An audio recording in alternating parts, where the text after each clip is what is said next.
We are live. My name is Diamond Stylz.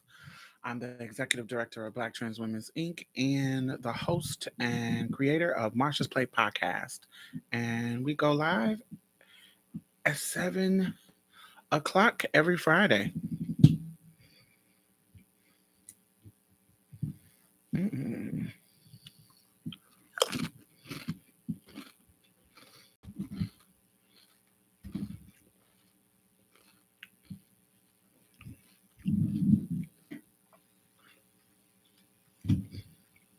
Mm-mm.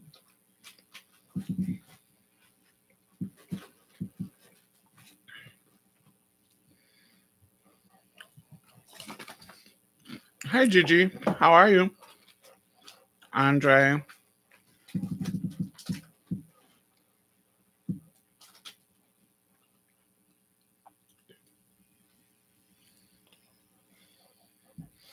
I realize I've been officially following you for 10 years. Come on, 10 years. Yay!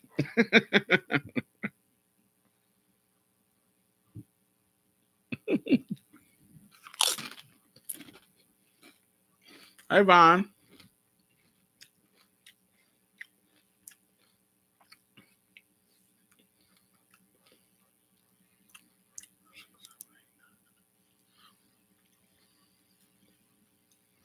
Because it's like the 7 year anniversary of my friend, my bestie, my Butch Queen bestie, the subjects of this live is gonna just be me telling y'all stories about me and my friend.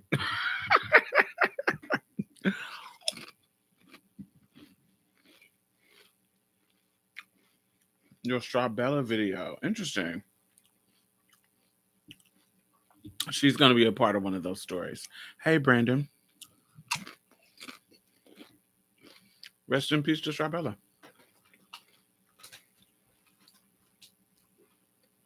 Hey Trey. CL.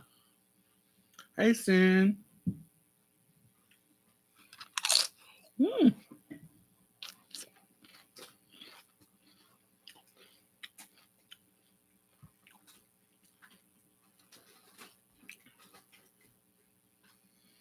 Oh, thank you, Rockwell. Thank you, thank you, thank you. You know what's funny? People have told me like they didn't know I was still YouTubing. And it's because YouTube is not giving everybody who subscribed to me notifications.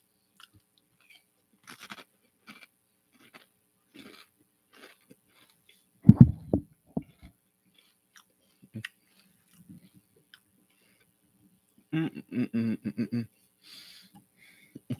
I look like I'm in a hospital robe. It's like, oh, let me put this. It looks stupid with the boob right there. It look like it's cutting the boob. Um, but I love this because it's silk and it feels so good on my skin. I love it.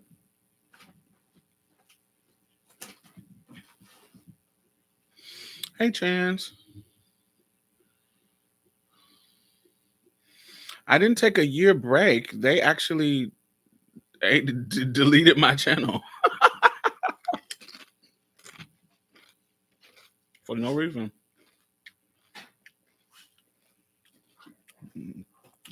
And then for some reason, well, when what's her name? The tall trans woman, the makeup artist. Oh, Nikki Tutorials. And then when Nikki Tutorials came out as trans, for some reason, they just randomly gave me my channel back.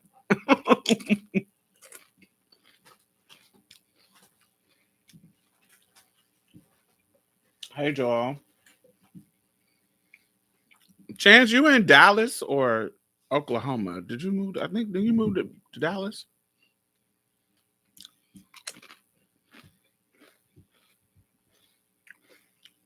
We'll start in a couple of minutes.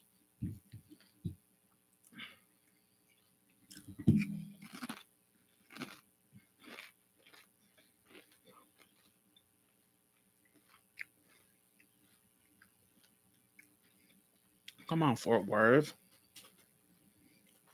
Mm-mm-mm. I don't know shit about Fort Worth. One thing I know about Fort Worth is that's where all the Kurt Franklin singers, like when he started, that's where all the Kurt Franklin singers were from. Like Tamala Mann, all those singers he got from Fort Worth and Dallas.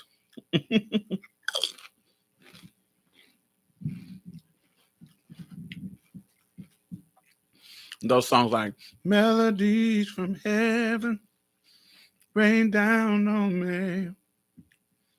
Um, Silver and Gold, Silver and Gold.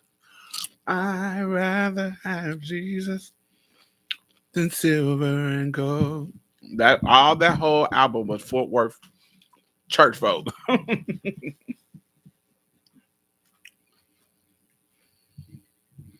I see Kurt all the time. Mm. Looking like plies.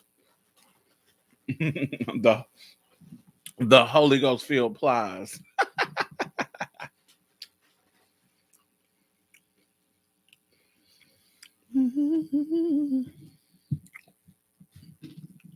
So how is everybody's week going?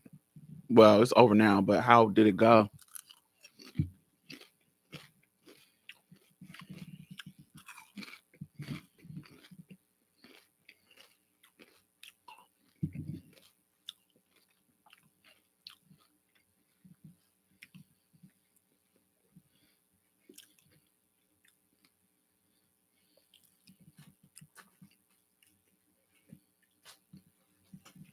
Did Kurt stop cussing his kids out? Probably not.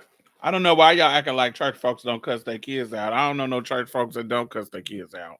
Honestly, they don't cuss them out at church, but they damn sure cuss them out at home.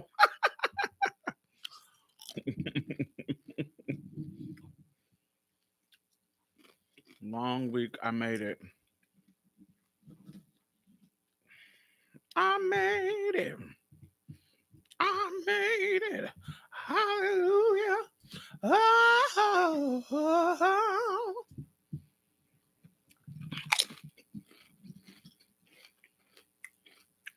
I'm done being productive for the weekend, though.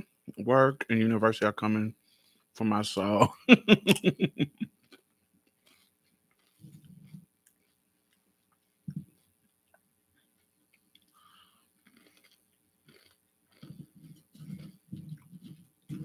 I'm so glad I'm past that life. So glad to be 40.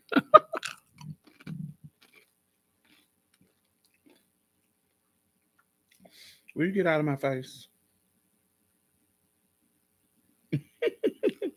This dog is like right here, y'all. Like right here. Come here. See if he put his nose up. What you doing? Want a chip? Come on.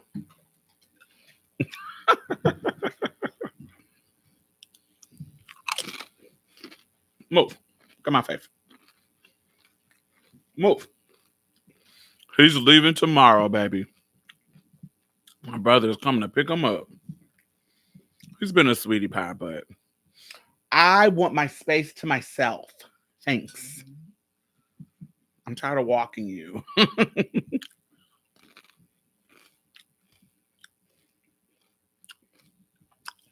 Definitely changed my mind. I can't travel. I can't travel freely.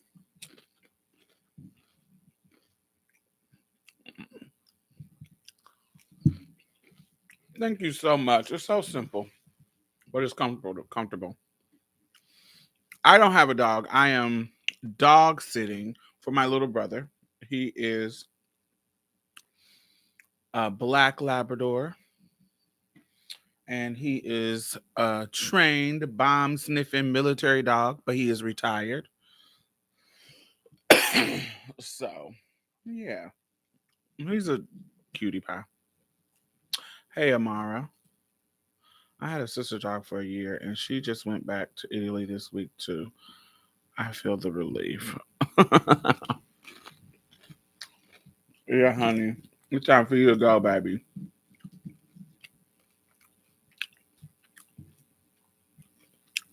He's, he's not a problem at all, but having a dog, you can, especially a dog as big as him. At least if you have a smaller dog, you can carry him with you. But he's so big and he's nice. Such an amazing interview with Zay. Thanks so much for that. Oh, thank you for watching. Mia is doing fine. Let me see what time it is. Mia is doing fine. Um, Diamond, do you have a PO box? I want to send you some gifts for my business. No, I don't have a PO box. I don't really. I'd be scared for people knowing where I stay. But I don't get enough people sending me stuff to get a PO box a month to pay a monthly PO box every month. But I appreciate it. I appreciate the thought.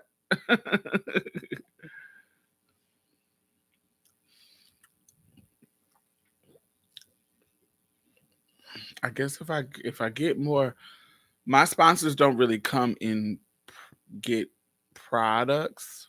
They really want me to promote their event. Excuse me. They really hit me up to promote their event.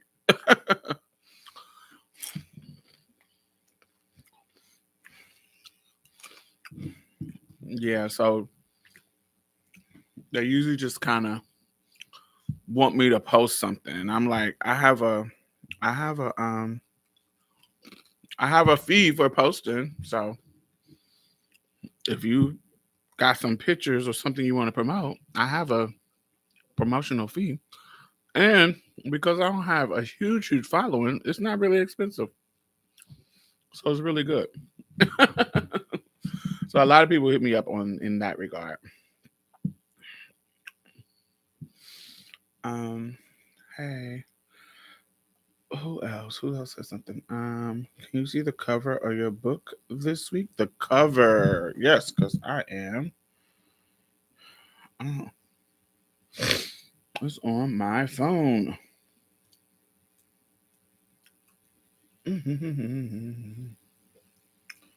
Yes, I think my phone was dead last time, right? Yes, it is called A Journey to Love and Womanhood: The Love Beneath. Diamond Styles Collier. And those are my beautiful boobs. My beautiful fun bags. And it will be of course stories of about love and sex and me growing up, just like the stories of the Love Beneath series, but more in-depth reflection, and like particularly ones that are really short, I kind of go in detail in regards to that.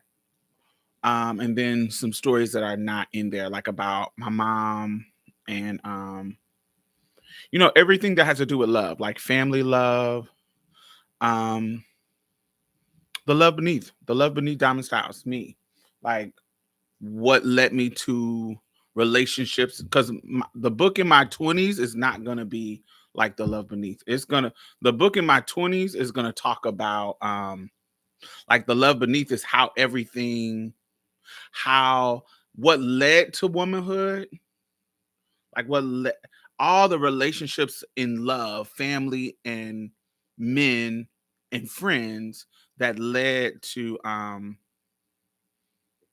the woman I am today, that led to that. It is very essay like. It's not like a whole long story. Certain stories have themes. What sign is your Venus in? Pisces. Pisces. Yeah, right. Yeah, Pisces. Yes. Um, I have a moon in Capricorn, sun sign in Pisces, a rising Virgo, and yes, Venus in Pisces. So yes.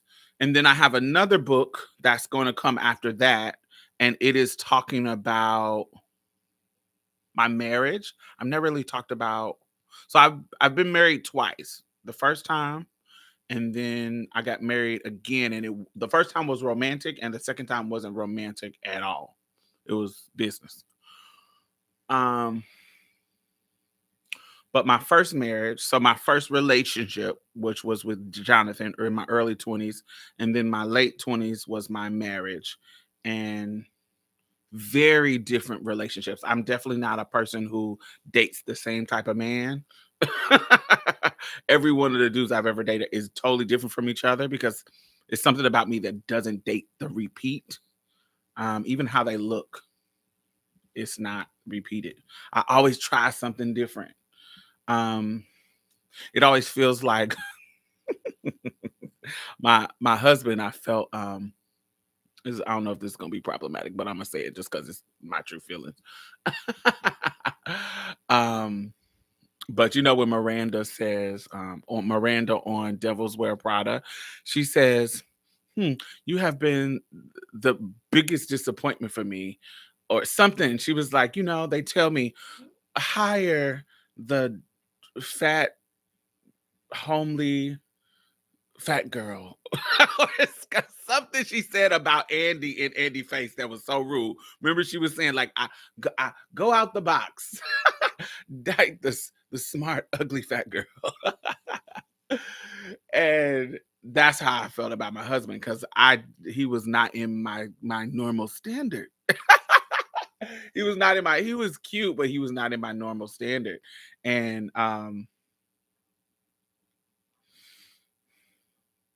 yes, come on.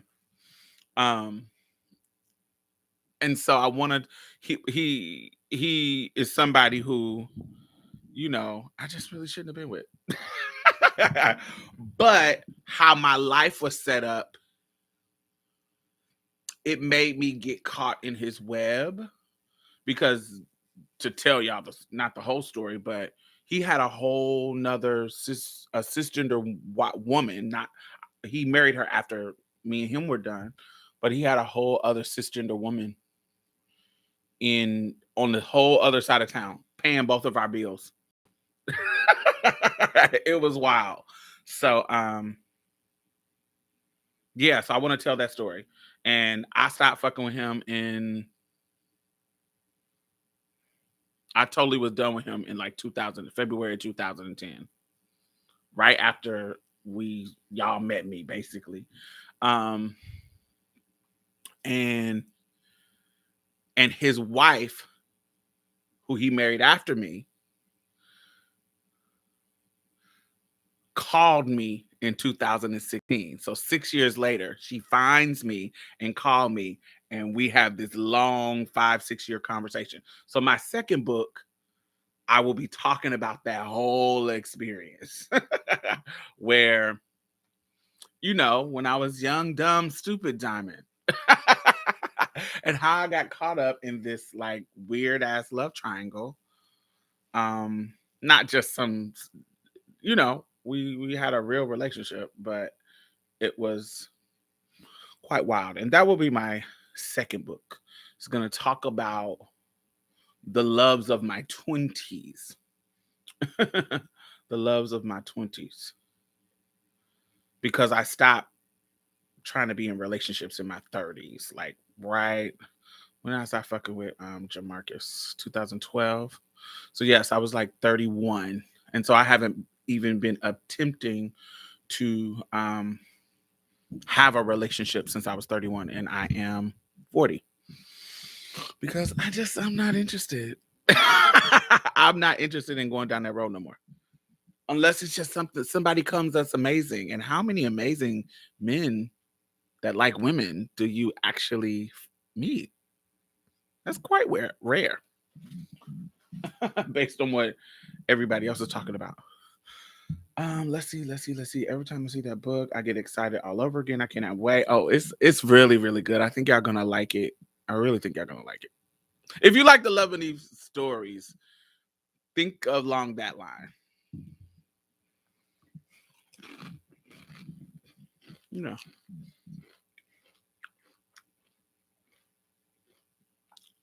but more in like essay chapters. I hate the long form novel shit. I don't like that. That's what I was telling you, Money, about how when you were describing it on your live, that is, I think that's better because you can give a more concise. I think I think that long form novel takes a level of brilliance, and sometimes I feel like I can tell a point with a story with a shorter story than that. And it will be on Audible, right? Yes, it will be on Audible. I will be recording it myself so I can get the most bang out of my buck so I don't have to pay nobody to narrate it. And I want y'all to hear it in my voice. Because I think I give a certain black girl je ne sais quoi. And I don't want my um Audible sounding like a robot, or I have to hire some, whatever nuances my voice give you. I want it to give that. So a lot of people talk about my laugh. A lot of people talk about my laugh. And so I find that to be quirky and interesting about myself. And so yeah, I want my laugh to be in the audible.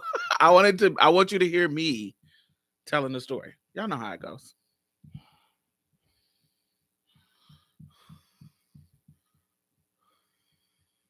I have a great guy now. Yes, I live. Um mm, mm, mm, mm, mm, mm, mm, mm. It will be available for pre-order soon. Soon. I want to I don't know. Yeah, I don't know. Soon. Soon. I'm definitely, I hope, spring or summer, um 2022 release. Yay, I'm not missing this live. Hey. So anyway, let's talk about my friend Mario. So I have a couple of old videos. Let me make sure I um um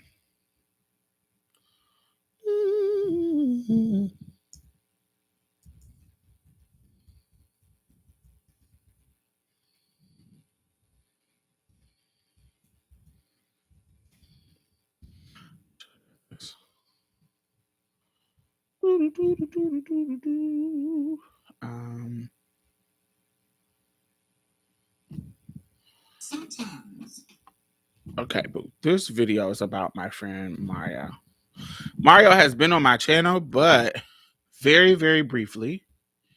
And I think that video has been deleted with him on in person.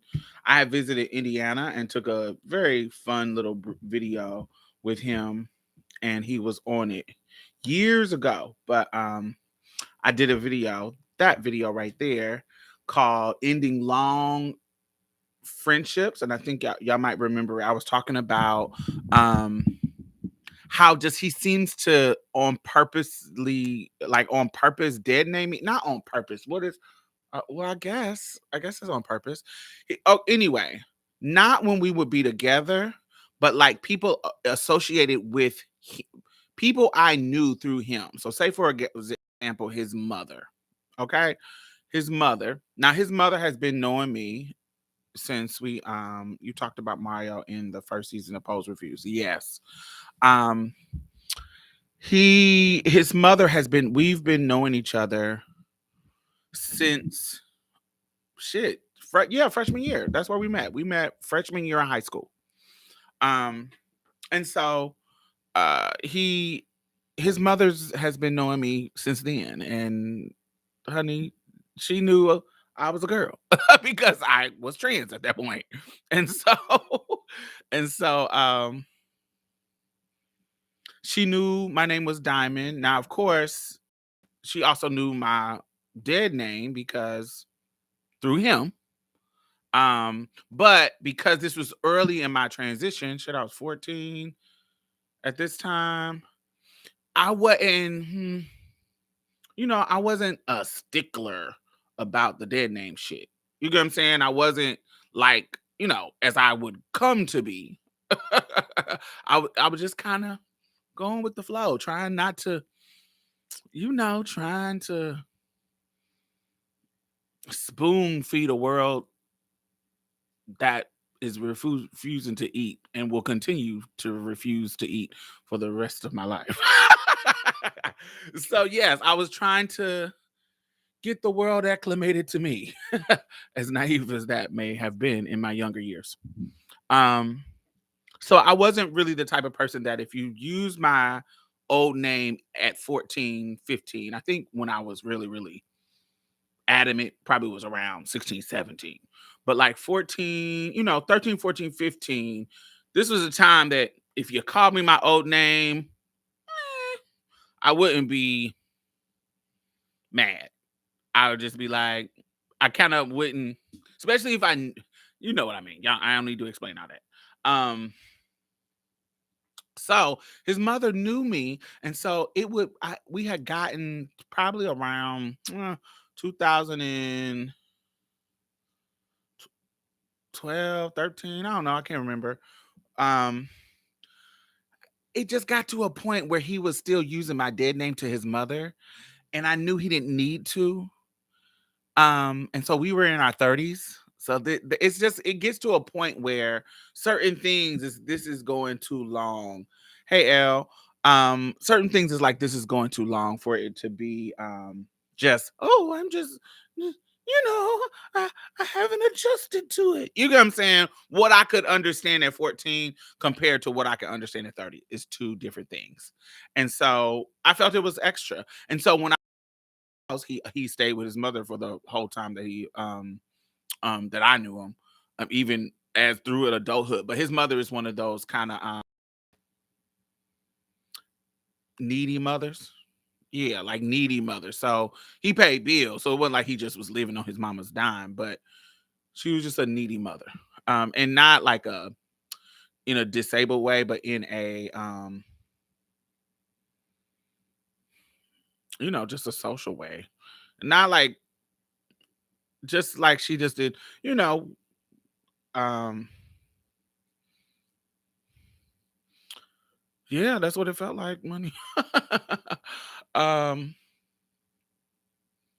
But y'all know one of the mothers that keep their sons in their house because they don't have a husband and they don't they don't feel safe living alone, and so their husband their son stays with them forever.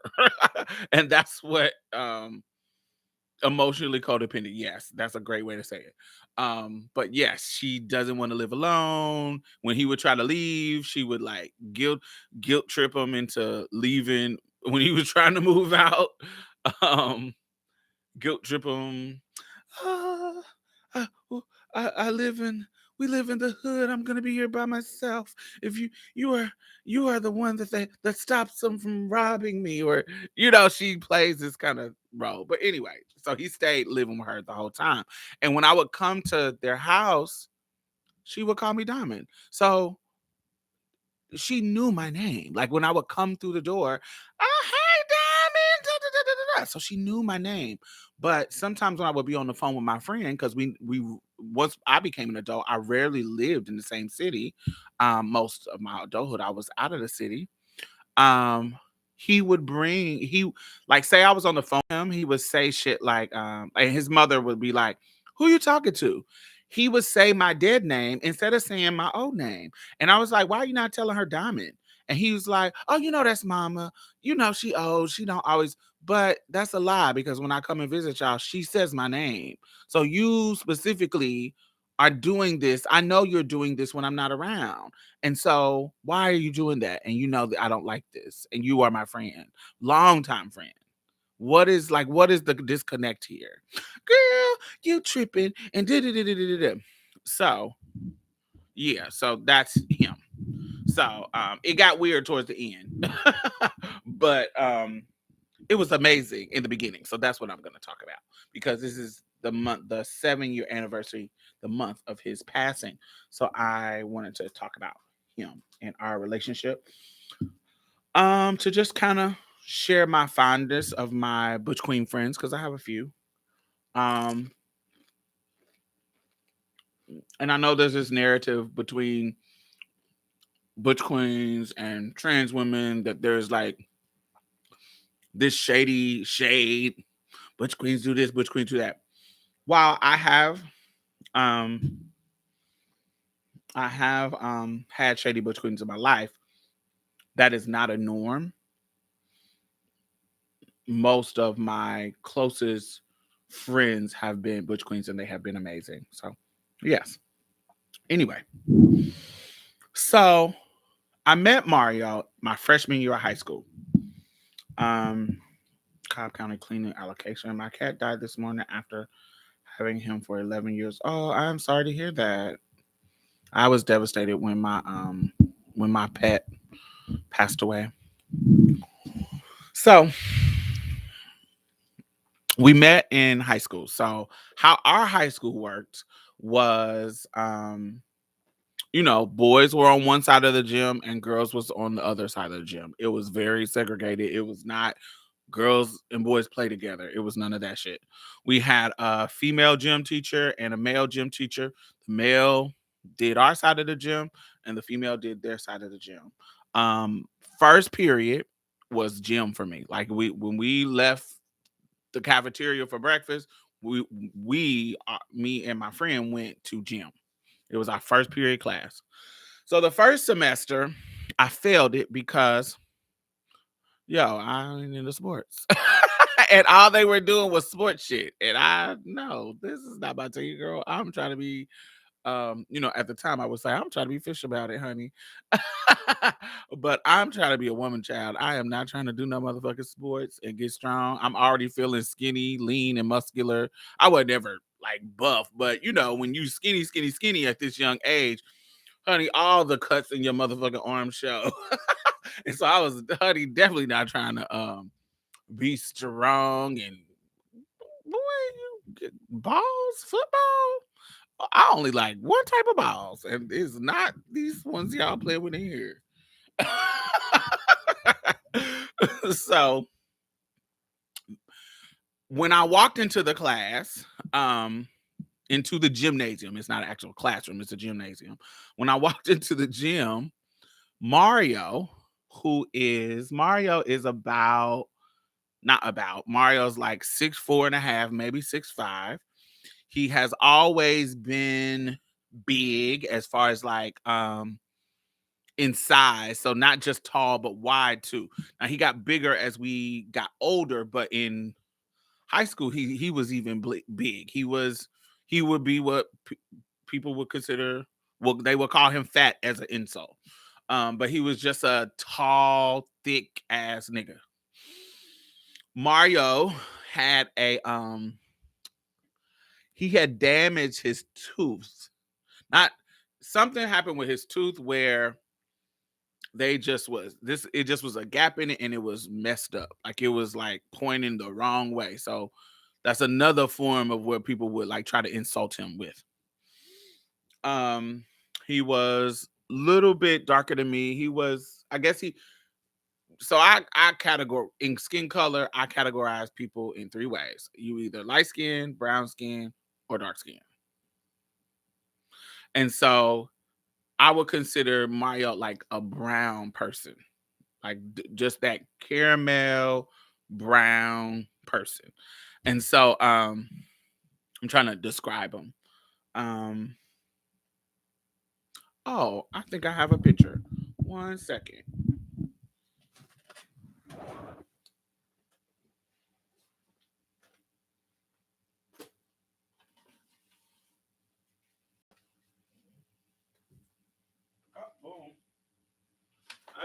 have a picture. I have a picture on my altar of Mario.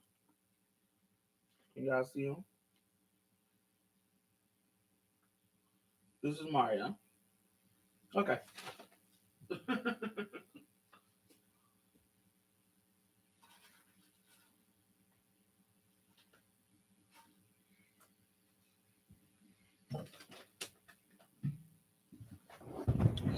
Yay! All right. So when I came in, that was him, and he was, of course, skinnier at that time because we were fucking teenagers. Mario is like for about four months younger than me. And thank you, Bella.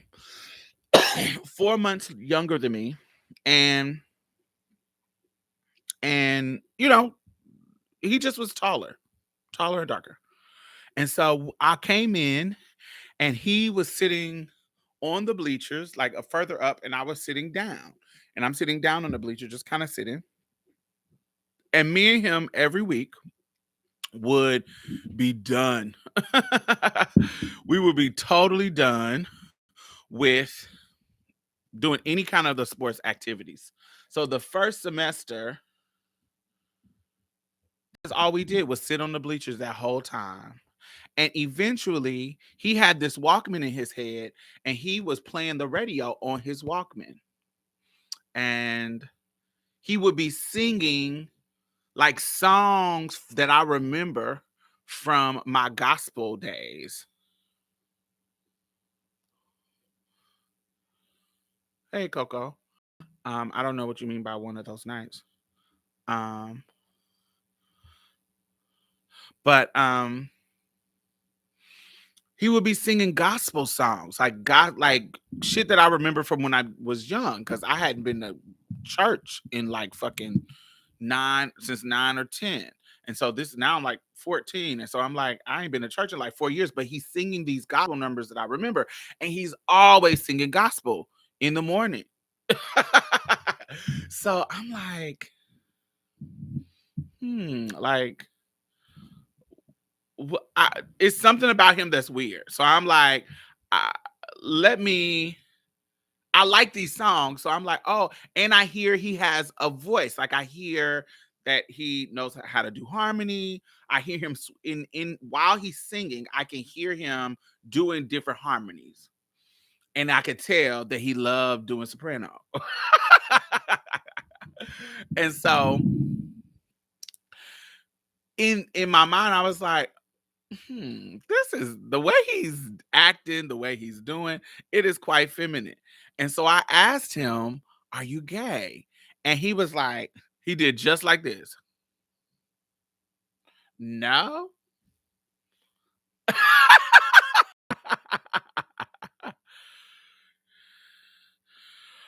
Oh, I wasn't offended. Yeah, we are just talking about my friend, my young best friend when I was in high school. And so he was so like, it was so gay that it was obvious. But he was adamant about saying no to me, the clearly queer little thing trying to be a girl. Clearly. And so, but he kept saying no. But eventually we start talking about music. We start talking about I thought I had brought some water. I guess I didn't. Oh yes, I did. Um we just start talking about music and different songs that would play late at night, because in our city we had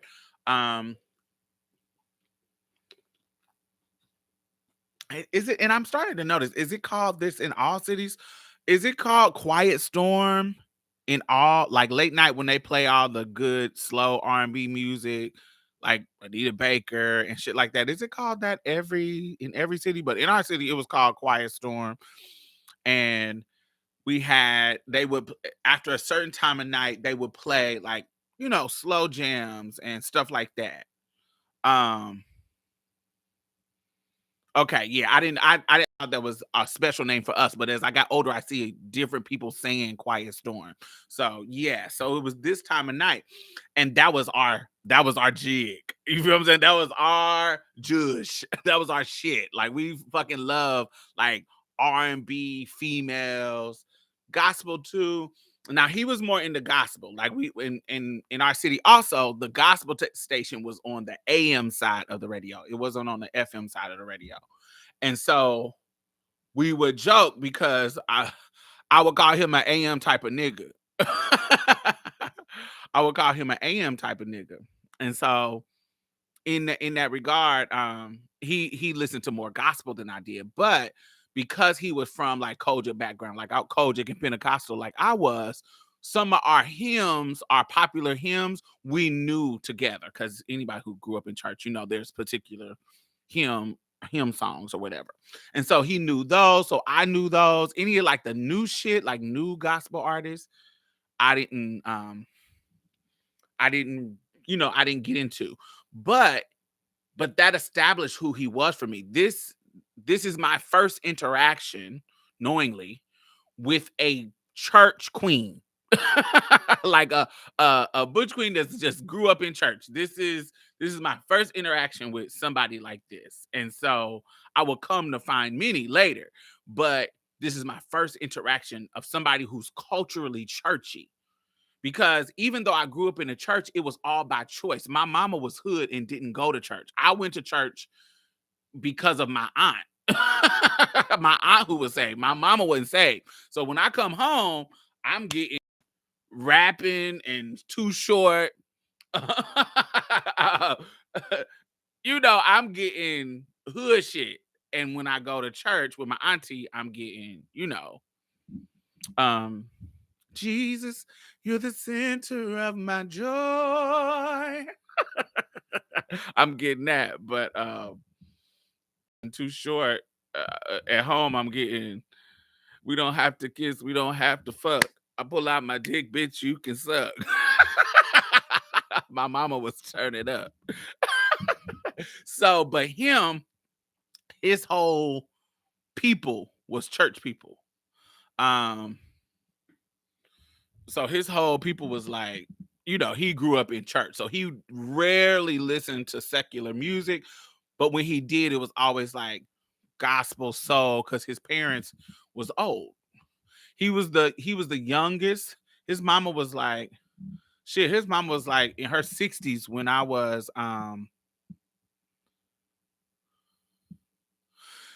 first of all, she had him when she was old already. And so by the time we were in high school, 15 years later, his mama was like 60. Or knocking on the door of 60. Because she had him when she was in her 40s. Like late 40s or something like that. Or mid 40s. Something. Anyway, I know she was almost 60, child, or something. So he just was this church boy. And so one day when I was after he keeps telling me no, I'm like, boy, I know you gay, child. Like, what is going on? I know you gay, nigga. Why are you acting like you not gay? Like, what is up? I know you like boys. And we would be in the bleachers. He's like, no, I don't. Why you say that? And he just the way he's saying it, like, nigga, you is a faggot. Like, I literally would be saying this. Like, boy, get out of here. I know you like boys. Why you gotta lie? But he just was in the beginning, he was just refusing to admit that he was gay. So finally, like towards like maybe like right before Christmas or something, like whenever, like November, we were talking, and he finally was like, maybe, maybe. And I was like, yeah, right. I know what's up, because girl, we the same. We kindred spirits, honey. And so from that point on, all we were talking about was what boys we thought were cute in school, what boys we thought were cute in our class that we was watching Looking Fine. playing their basketball and shit, because this is wintertime in Indiana, so we ain't football don't be happening till really later. But in this classroom it was basketball, so they be playing basketball with their short shirt out in their little shorts with no underwear on, and so we just bird watching.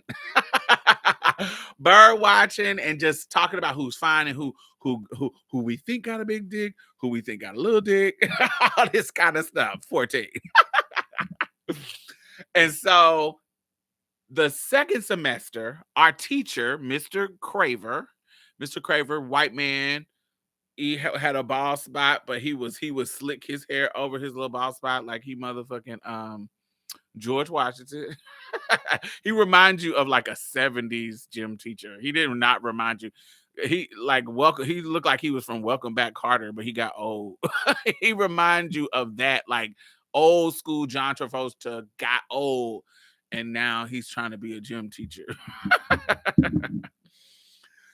So he called us into the office, me and Mario. He was like, both of y'all failed my class last semester because y'all didn't do nothing. And y'all about to fail my class again. He said, this is what I want y'all to do. Every day when we get done with class, I want just y'all to pick up all the balls, put them back on the rack, clean up whatever collect the tools that they did their little gym shit with. He said if we did that, he would pass us. We wouldn't get no A, but we would get a D. And we said, okay.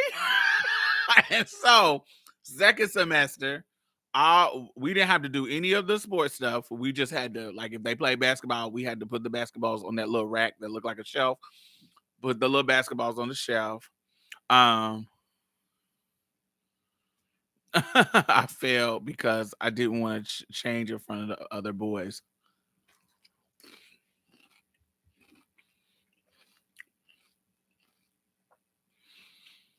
Boys were so homoerotic, even as straight boys, that I didn't like to be anywhere with them that there was an adult around, because they would be calling you gay. They would be calling you gay, but then trying to touch your butt or put their dick in your face. They'll pull their dick out, put it in your face. You know you want to suck it. You know you want to touch it. You know you want to touch it. And you like, no, get out of my face. And they like, you gay. You know you gay. You know you want to touch it. Like, what? You the gay one. You must be gay too, nigga. You the one that got your dick out, flouncing in my face, telling me to touch it. And so it was so annoying. It wasn't about like me being uncomfortable with my body, because I have always been pretty comfortable with my body. Because I remember I've told y'all many times that I didn't go through the dysphoria the way other people describe. Once I realized that I could work towards getting my body how I wanted, there was no more me feeling like, oh, it was no more like weird. Like, I've never been a type of trans person that hated looking in the mirror. I knew, something ain't right here. This ain't doing this ain't giving what it was supposed to give. And then once I learned, that there's tools like hormones and surgeries that you can get. Oh, it was no longer like a place of dysphoria. It was a goal at this point. Now it's a goal. Where was there would be, I don't know what school you went to, but in my school, the gym class, once he'll be around when y'all playing the little basketball, but if he tell y'all go to the locker, he not going to the locker with you. The adult ain't going to the locker room. He'll go to his office, or you know what I'm saying, or whatever. But he's not gonna go to the locker room with the boys.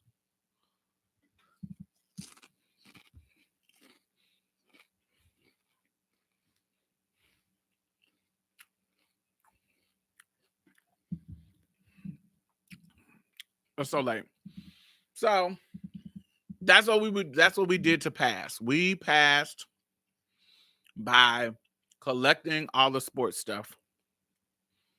Thank you, thank you, thank you for being a supporter, a member. So in that regards,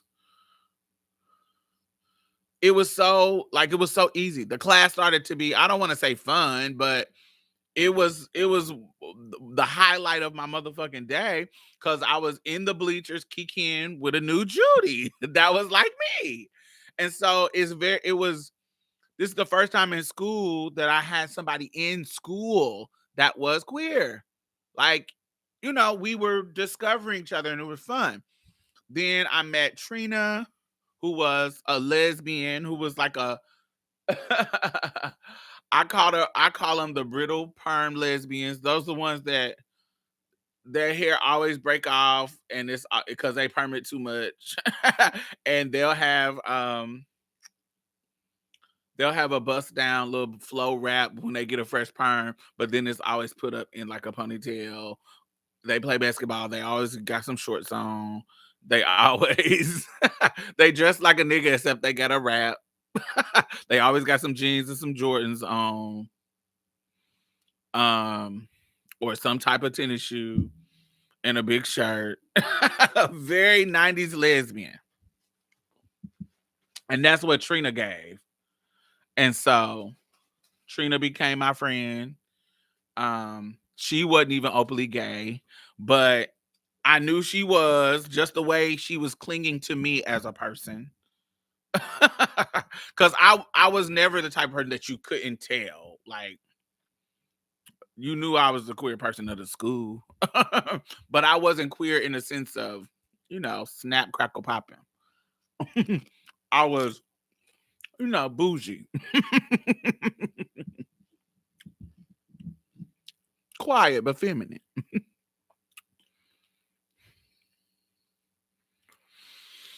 So that's what we did. We talked about boys and we talked about music. We would harmonize, we would sing, and because we both could sing, it would actually sound good. And the boys would be it would sound good, and so they would want to compliment, but then they would, they would have to say some kind of funny joke or something to kind of break up the awkwardness, because we did used to be blowing. And so we did like little random shit, like movies that were popular, like What's Love Got to Do with It. We would do songs in the hallway. We would do songs in the hallway from What's Love Got to Do with It, like um what's the you bend over, let me see you shake a tail feather. You bend over and let me see you do it. Twist that, shake it, shake it, shake it, shake it, baby. We would do that whole routine in the middle of the hallway. Here we go, loop to loop, and shake it up, baby. Here we go, loop to la. Bend over, let me see you shake a tail feather. So we would do that. It just was fun as fuck for us.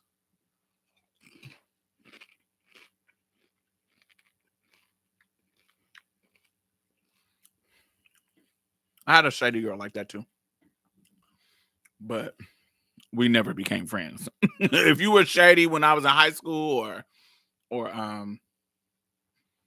college, baby, I never became your friend. You're right, bitch.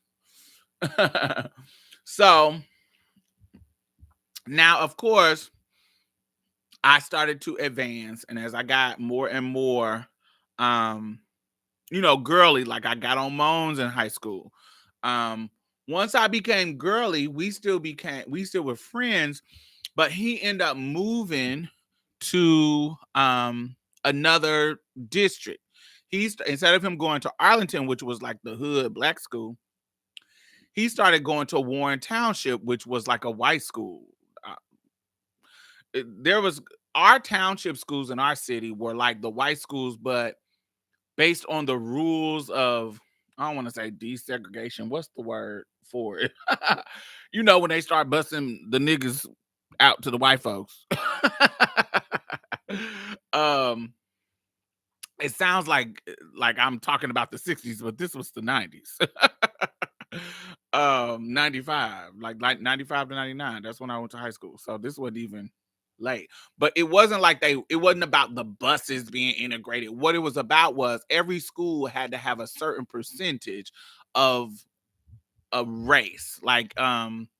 It couldn't be predominantly white. So they started picking out different areas of the hood to bus kids from that hood to different townships.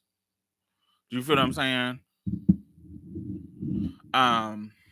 So, but there was Perry Township, Warren Township. It was Lawrence North, Lawrence Central, Pike, Pike High School. Yeah, and then there was public schools, like the normal, our public schools was Arlington, Broad Ripple, Manual Tech. Was it Washington? Did Washington have a school while I was in school? It wasn't Washington. I think there was Howe in Washington was closed by the time I got into high school. Yeah, Howe in Washington closed. But Broad Ripple, Northwest, Manual Tech, Arlington. And yeah, I think those were all the public schools. Northwest. Yes. And Manual was the South Side. IPS, yes. Indianapolis public school system. And then there was the other ones who were like Warren Township and blah, blah, blah. So he ended up going to Warren. I don't know why I'm telling y'all this. Like, only person who gonna know is Logos because they from Nap. Yeah, Washington was closed. When I got to high school, Howe and Washington closed. Happy Friday. Hey, Stephanie. So yes, he started going to Warren. So our friendship took a turn, not to the negative. It just, instead of us being able to see each other in high school in the school together, we would only see each other. We would only talk to each other, and we would see each other like if we decided to go like to the mall or something.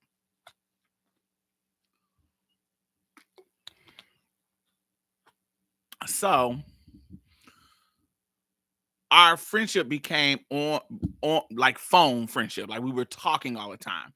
And actually, it was good that it was like that because that's how the rest of our relationship on to our adult life, all until then, that our relationship would go. Because when I was in college, he was my friend who I was talking to on the phone every night. When I moved to Texas, he was my friend who I was talking to on the phone every night. We talked to each other. God, he be more than any other friend in my life. Mario was the person who I talked to all the fucking time. All the time. Mario knew everything. Everything.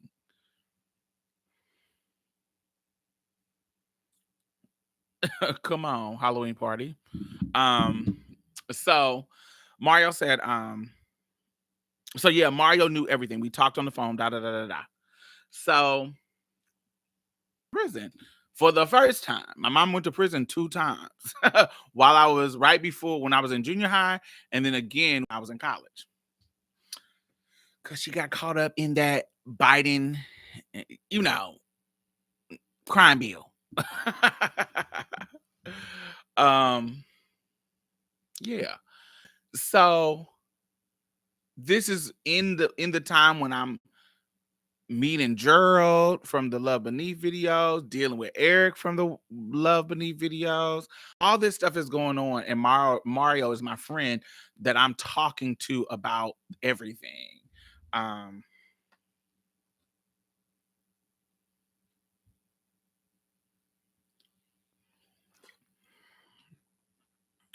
Diamond, what is your thoughts on Ashley Marie Preslin? Preston, do you think she's fame motivated or true activist? I think she's both. Um, but yeah, I think she's both. Um, but is there a problem with being fame motivated?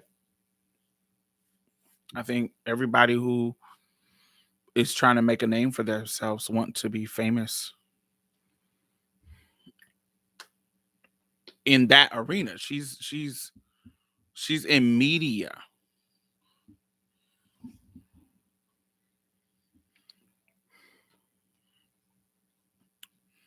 Hey, Devin.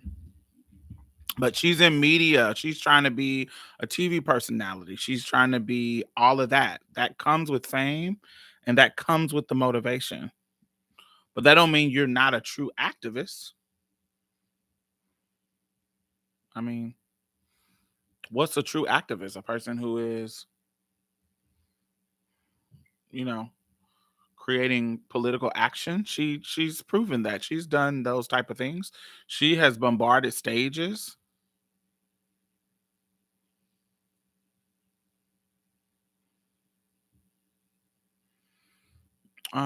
I think her and Hope doing that live with Flame was all planned. They clout chasing as a team. Um, I don't mm, I don't think it was planned. I think that all three of those people are now positioning themselves as internet personalities. And so when something happens, they want to talk about it. They want to be they want to give their hot take. Not only trans people do this, but other people do this. Now, if you're asking me, um, do they care about community as much as they care about fame? Now that's a question. Some of those girls I don't think care about community. I don't I think that they're activists because I hear stuff that they do and are involved with. But I do think some of those girls, if not all of them, let me think, yeah, all of them, I think that they care about fame more than actual community. Yeah.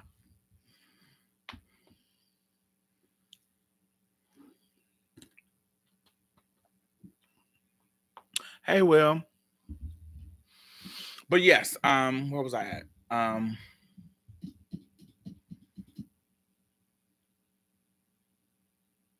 So yes, I was dealing with guys.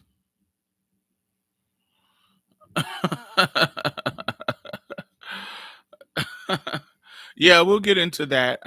Yeah, I usually the last 30 minutes, like around, we've been an hour, so like a half an hour. So with Mario, we um we just started to be friends. We started to, not started to be friends. We just continue to be friends even after he left the school because he was the person that I could talk to about anything. He was a person that at the time we had the most similarities. Um, and as I said at other times in talking about Mario, I really think that Mario was a trans woman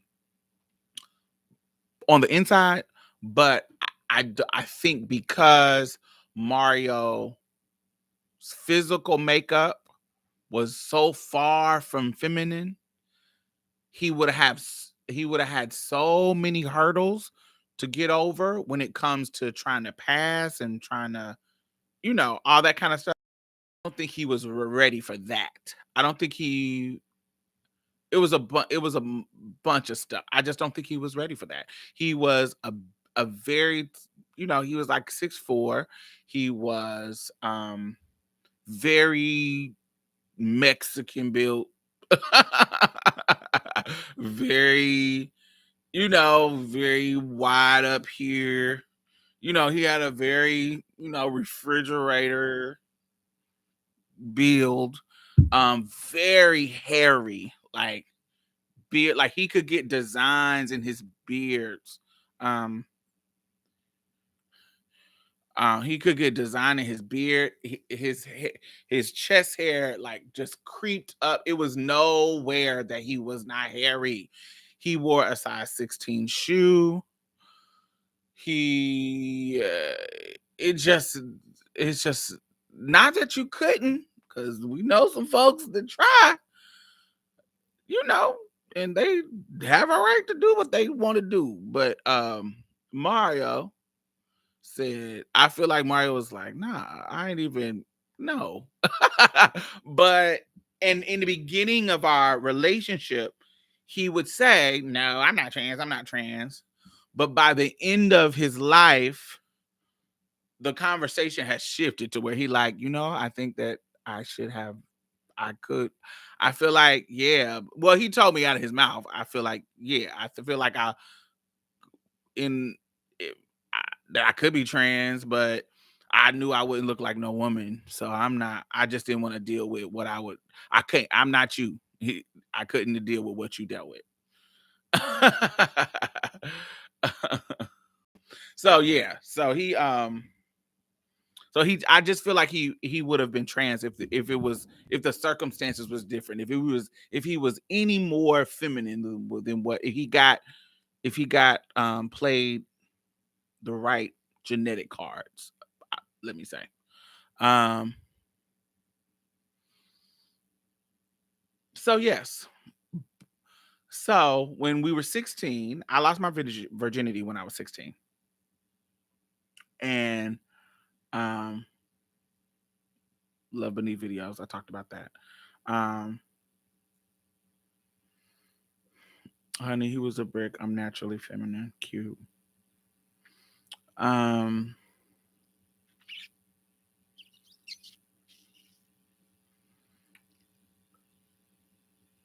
When I was in the group home with the guys, Mario would come over and he would get crushes. Like get crushes on whoever like was the cute boy, or who was cute. And so this this boy named Michael Bridgeporth, he I had already had Michael, but Michael wasn't my fire and desire. It was another boy that was in the place that was my fire and desire. So I really didn't care about Michael. But I had him like months ago, months prior to this, and Mario had saw him. Now he met him at the group home with me, but Mario had saw him at at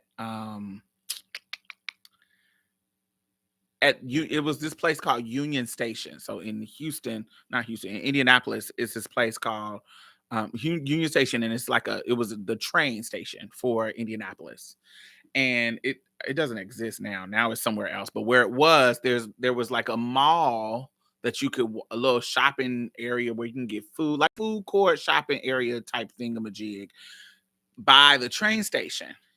And so Mario saw him at at Union Station, and I guess they connected, and Mario flirted with him, and he flirted back and took Mario in the bathroom and took Mario's virginity on a public bathroom floor.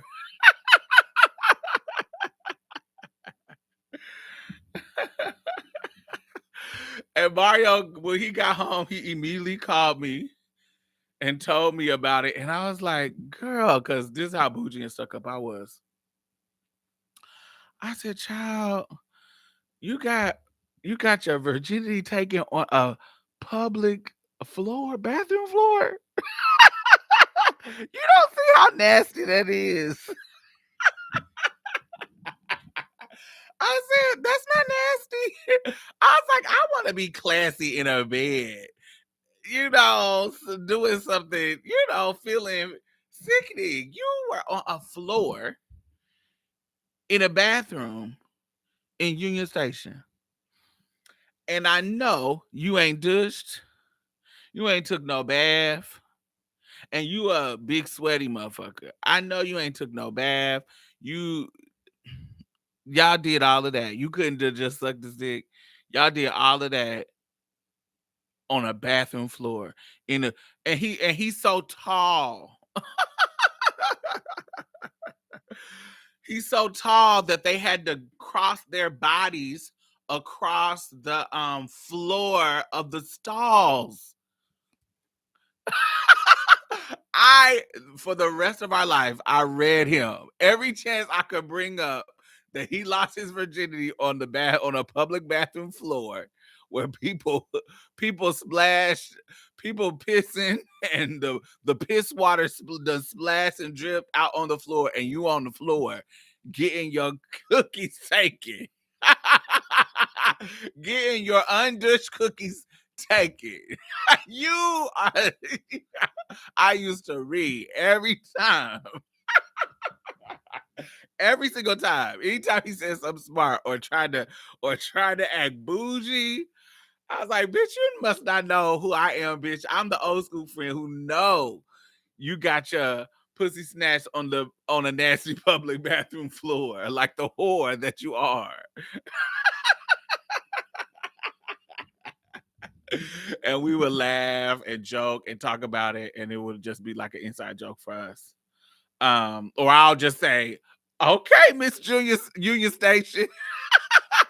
Okay, Miss Union Station. And that would make us laugh and bust out laughing. So the first time that we got into it was a crazy ass moment. It's the moment that I learned. It's the moment in my life that I'll tell y'all what I learned after I talk about it. So there was this guy. I'm not gonna say his name because he's too connected to me. And if anybody from my high school watches, we have had so many issues about our situation, and I don't want to say his name anyway. So there's this boy from my high school. Now we hooked up, and it was wild. He tried to hook up with me, but this is a time of my life when I was very, very cis het normative. I was performing, baby. I was trying to perform the cis het way of having sex, even though this is queer sex, no matter how you slice it.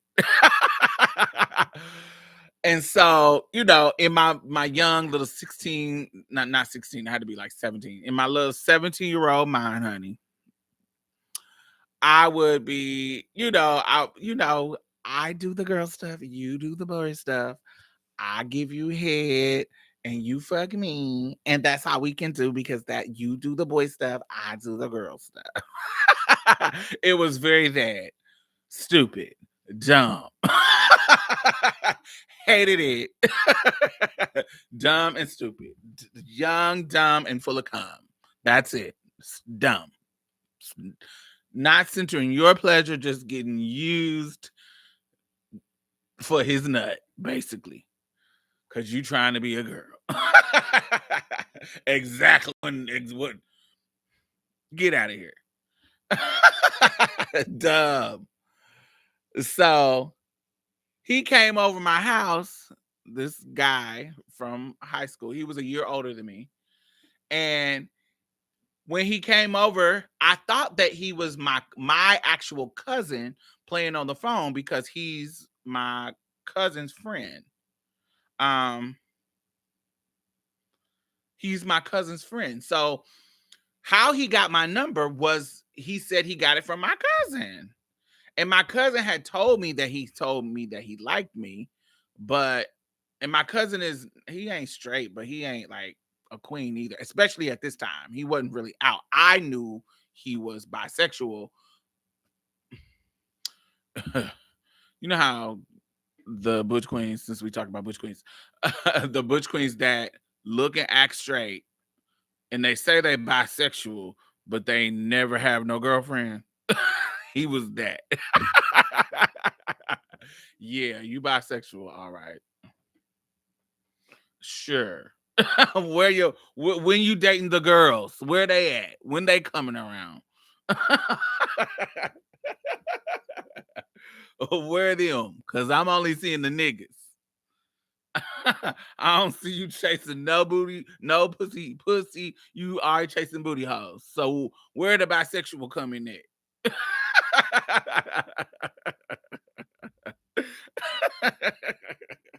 So that was my cousin. My cousin was like that. So my cousin in high school went to school with him.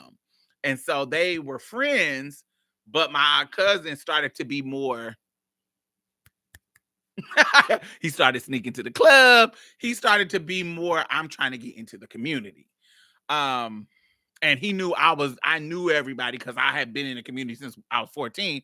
But now he's like college age, and I'm young, like 17. And so he knew my cousin was trying to come out the closet with me, like trying to get in community. So while that was happening, his straight friends he was losing multiple straight friends because people were finding out that he was sneaking around with boys.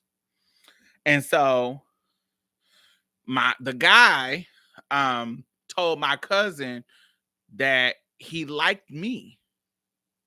He was like, I don't like boys, but I like whatever your cousin is. That's what I like. And my cousin was like, what? Because he ain't known him to like anything, be queer or anything. So he was like, man, plus my cousin wanted to have him. But the reason why he told him about me is because he was telling him when my cousin tried to push up on him, he told him, nah, if I was going to fuck with somebody, it would be your cousin. And he gave him my number. And so when he called me, I told him that he was playing. I thought that it was my cousin playing because they have similar voices. And so he literally shows up in like a red SS Monte Carlo. Like a candy painted red SS Monte Carlo. He had graduated from high school at this point. I was still in high school. And he come in the house. I'm gagged because I don't believe this is him. I think this is my cousin coming, acting like him, but it was really him. So he come in the house and he sits next to me. He I guess he was a blood or whatever. And he had on like a red Dickie outfit. And he like 6'2", this red Dickie outfit and some Jordans, like those kind of Jordans, whatever the Jordans that came out in 96. I think 96. Shout out to your cousin for not being a jealous hater. No, he was a jealous hater. He was. But he wanted to know what the dick was doing so bad. He wanted me to have him. He felt like if he had him, I could push him over the edge. that if I had him, I could push him over the edge to have him. And he wanted to know what his piece looked like. So he came up, but so it was an ulterior motive to that. He still was a jealous hater. He ended up coming in the house, and so he sat down on my couch with his little red Dickie on, and I say, so I'm already, I'm ready to gobble that meat and do all the girl stuff. Yeah, I was the gateway, but I really was the gateway. That's the truth.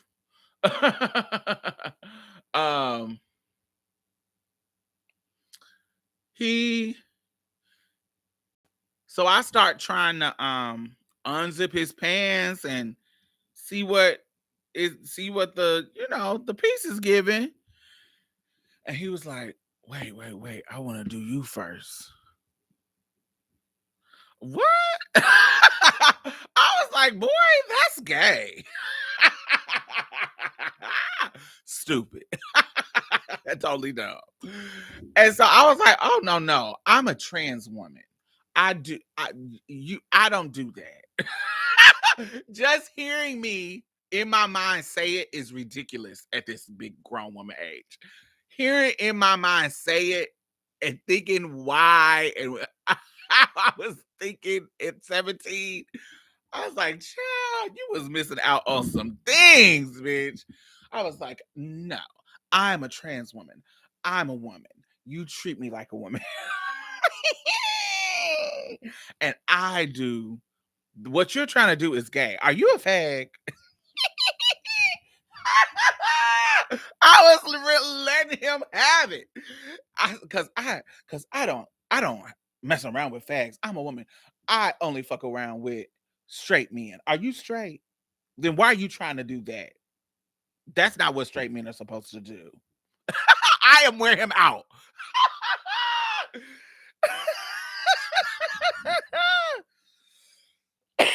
Wearing him out. And he's over it. Because what I don't know at this stage in our friendship, we've been friends. Now we talk about every time I come to Indianapolis, I'm beating up them cakes. He beating up mine. We having fun. We having tons of fun. And we still cool to this day. And he told me that at that time, he was like, that you were my first experience. So imagine that I get the courage to come fuck with you. I'm already scared you gonna tell people. I'm already all this kind of stuff. But I literally get the courage to come fuck with you and experiment how I want to experiment. And then I sit on your couch and you call me a fag. the trans woman,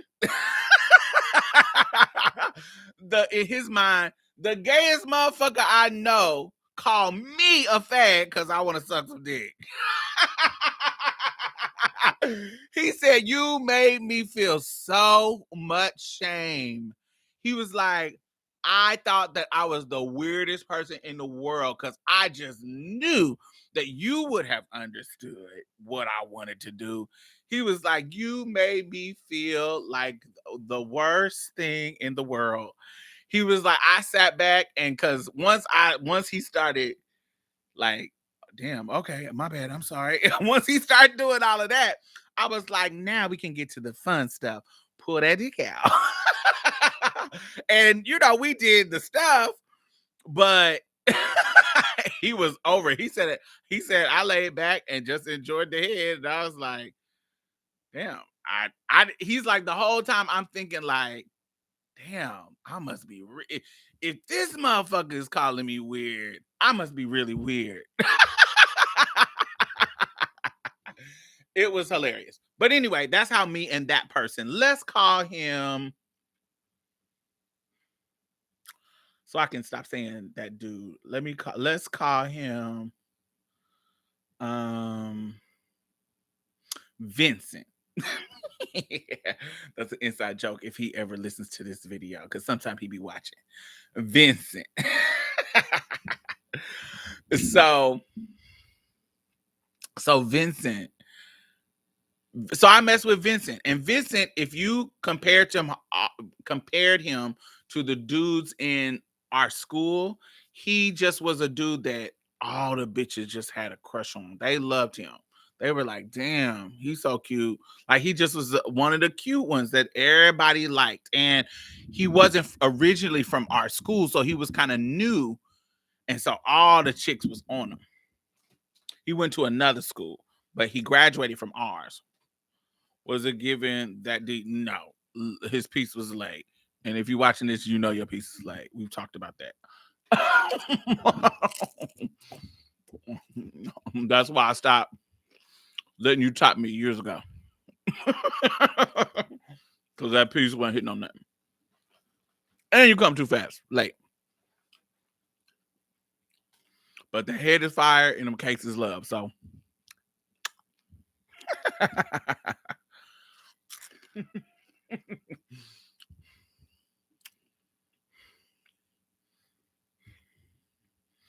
so I mess with Mario. Vincent. And Mario, of course, Mario being my best friend, I tell Mario everything. Okay.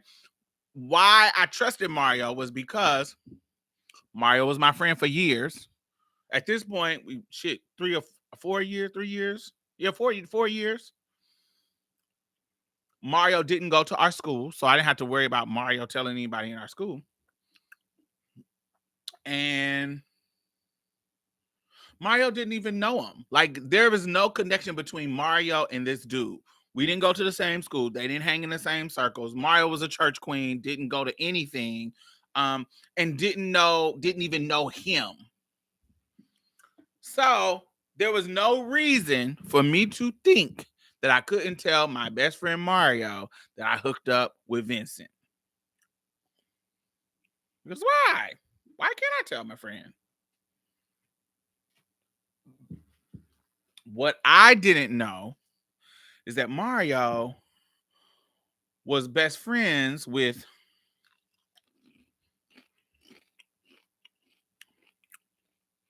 this cisgender girl named Brandy. Now, Brandy was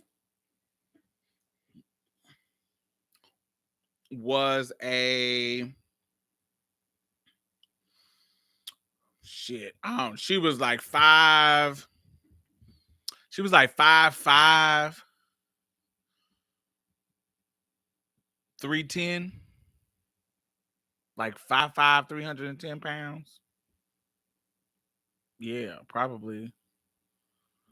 Very big, very big and homely, and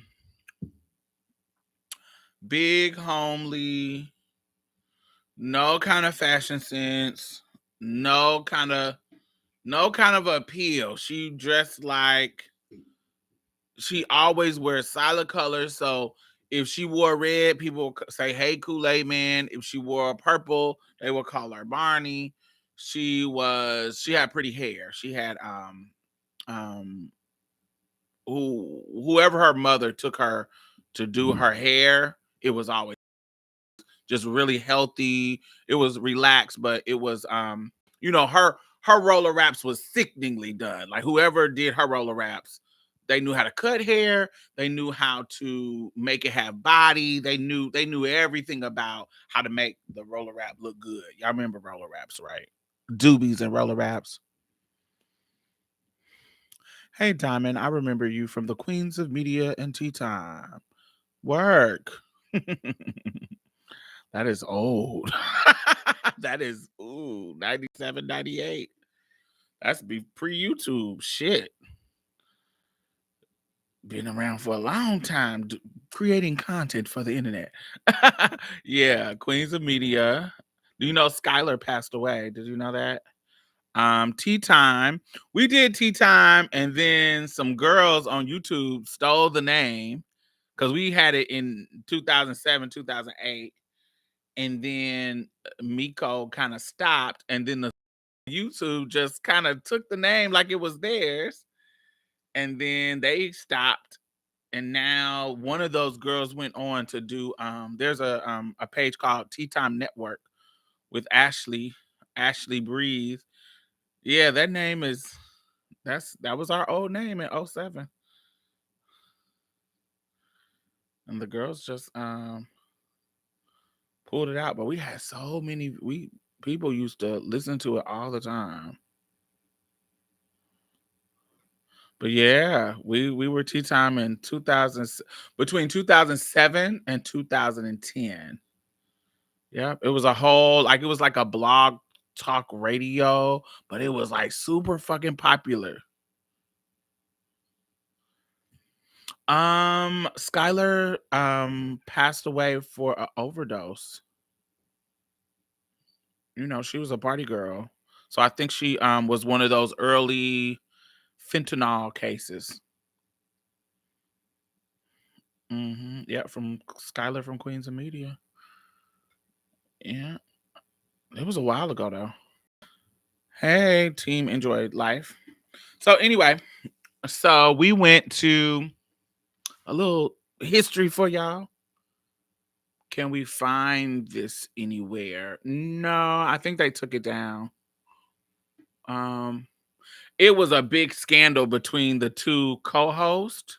Between, y'all know she was pretty popular back in the days, like back in like two BGC days, like back in like 2005, 2006, 2007.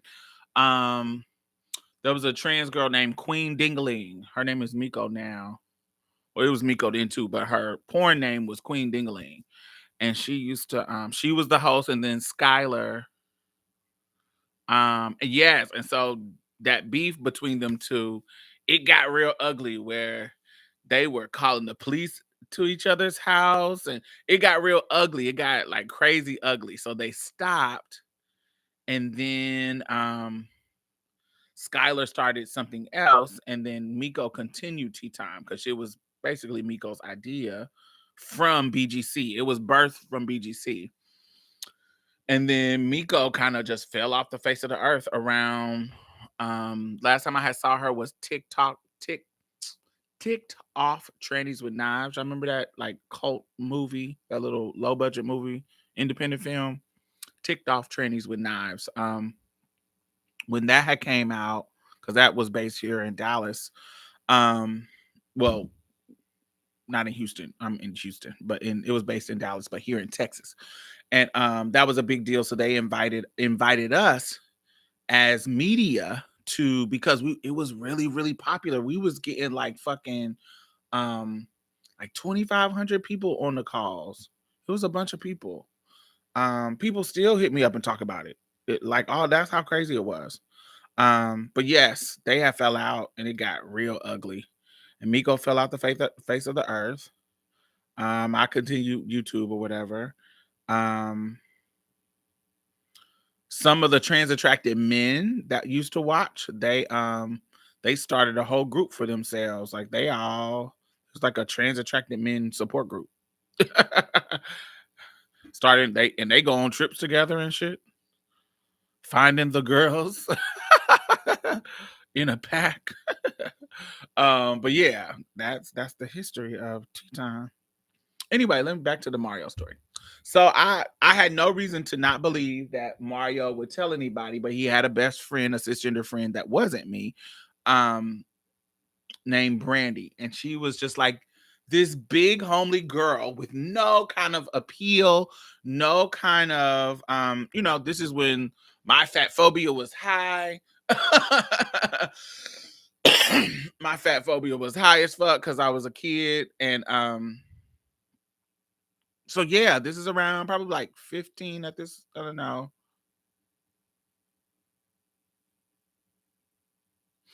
Two things happen. Yes, two things happened with this person. So there was two incidents. One when he was a junior and I was a sophomore, but that wasn't directly sexual. It just was a crazy open innuendo that he did in front of everybody that made everybody say, "What?" Let me tell you this. This is a quick part. I was in my psychology class, and my psychology teacher grouped us up in group assignments. It was four people. He grouped us in four. So he asked us questions about us being, how would we survive if we were stuck on an island together? And we were supposed to talk about it, and how would we survive and what would we do?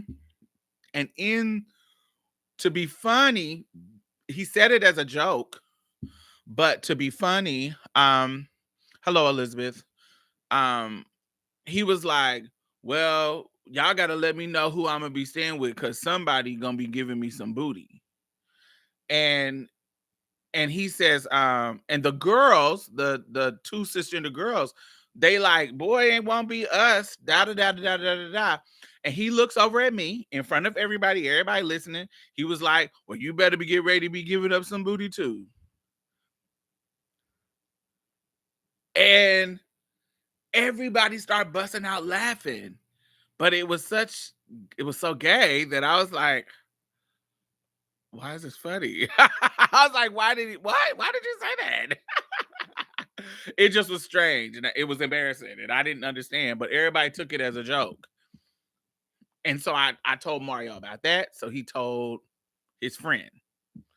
When we got older, that's when I had him officially, when I was like 17.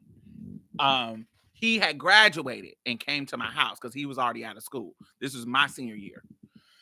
So when I have him, Mario tells the girl, but he's not telling her like on purpose, like, oh, I want to tell Diamond business. He doesn't know that she knows the guy, and you know what I'm saying? She doesn't know their connection at all. So Mario is just telling my business just to be telling it. Not to even be messy in the sense of, oh, I'm telling this behind your back, but like just telling a story. And he's telling it because he's basically not pooching for the cisgender girl, but trying to like pop her in the sense that um dudes like us. Like dudes like to mess around too. Like he's trying to tell the cisgender girl that, dudes you think don't mess around do mess around. And, trying to pop her with different stories. So he's telling her the story about me that involves Vincent. That involves Vincent. But what we both don't know is that Vincent has a fetish for fat girls and trans women. That's what we don't know. He has a fetish. He is into plus size women. All the women he has ever married were not just thick, like plus size women. He likes the rolls and he likes all of that. He lives, baby. When I gained weight and got all this fat on my body, he was like, oh, living. He was living. Like it was the first time I realized that there are men who like plus size girls. Coming out of fucking elementary, junior high, you would think that fat is horrible. Being fat is horrible, but he's the person who taught me that don't judge a book. You don't know what taste that a guy is gonna have. Because even him, he says, when I was younger, I had to be ashamed of liking fat girls. I literally had to get grown before I could be like, man, you know what? Fuck what y'all talking about. I like big girls. That's my shit. I'm gonna marry a big girl. That's who I want to fall in love with, a big girl. And so, baby, Mario had told him my tea, right?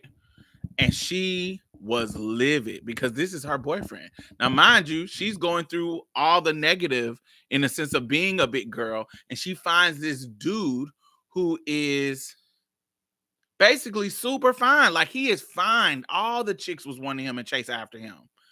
And he was and I know her story because I talked to Mario. I know his story because I talked to him. And what was literally happening in our situation was she had like low self-esteem because she was a big girl and everybody talked shit about her being big, made fun of her, da da da da.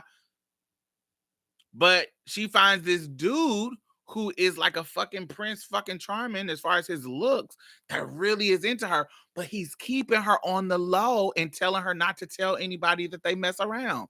But he really, really likes her. And so that if that's not a mirror of a trans relationship, because he literally was doing the same thing to me that he was doing to the big girl. And he talked about it as we got older. He's like, yeah, he was like, I loved Brandy. Like I couldn't be in love with her because I was so ashamed to like big girls that he was like, it was so many fine chicks that would be trying to holler at me and I would be thinking about Brandy ass. And so when Mario told her about me, Brandy's ass tells him. And so we all in the choir and he comes to the choir and tells me to meet him outside. And so the way he did the little whole meet me outside was on like some thumping. So I was like, oh, let me wrap my hair up, put my hoodie up, because it felt like I'm about to box or something. Like it was like his tone was like, motherfucker, meet me outside. like it was on some twirling shit. So I was like, oh, well, I'm about to wear this nigga out because he must not know who the fuck I am. He was that type that I feel like I could get you, nigga. We could throw hands. Let's go. So I'm like, I come outside and he was like, yo, why you tell Brandy that you messed around with me?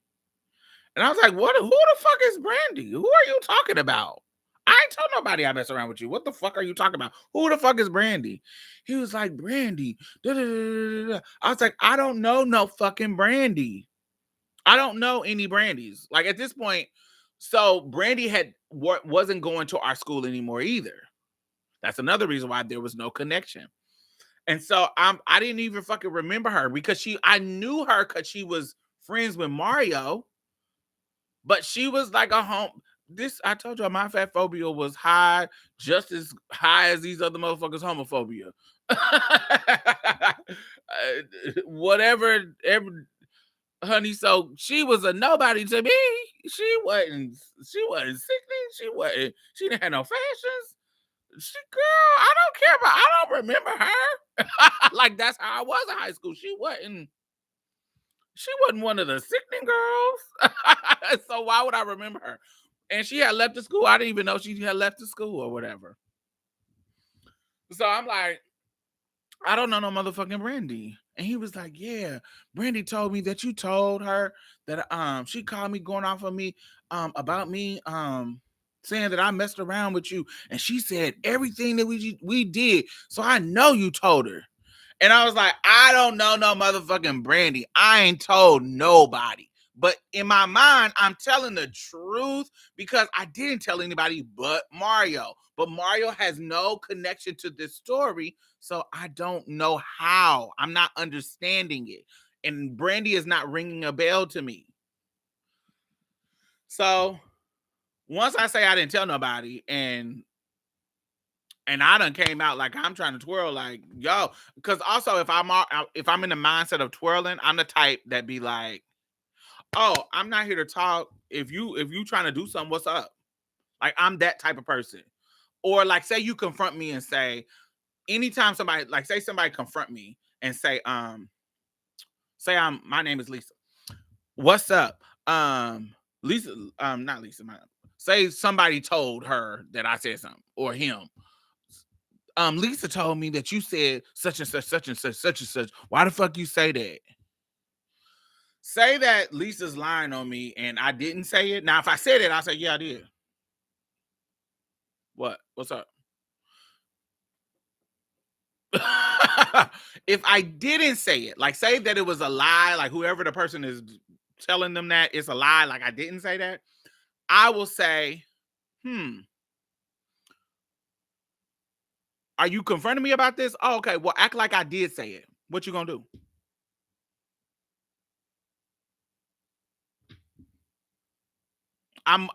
Because what I hate, the feeling in my being that I hate being punked.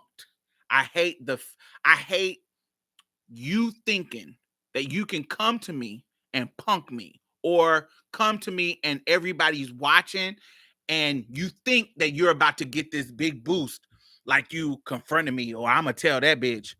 And then I bust your little bubble by saying, okay, if I did, what you gonna do?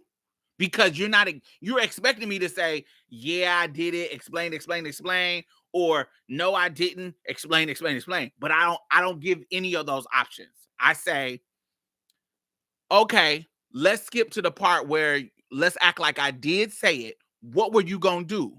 Do that. Show me. And then it forces you to feel punked. So either, because sometimes people don't really want to fight you, they want to punk you.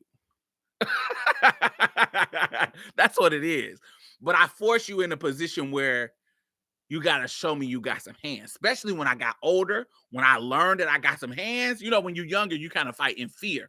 But when I got older and I learned that, oh, I'm about to show you I ain't the one you're going to get some cool points off of. You're going to be embarrassed when you leave this motherfucker. That's me. And so when he was doing that, I wasn't trying to explain. I was already in twirl mode.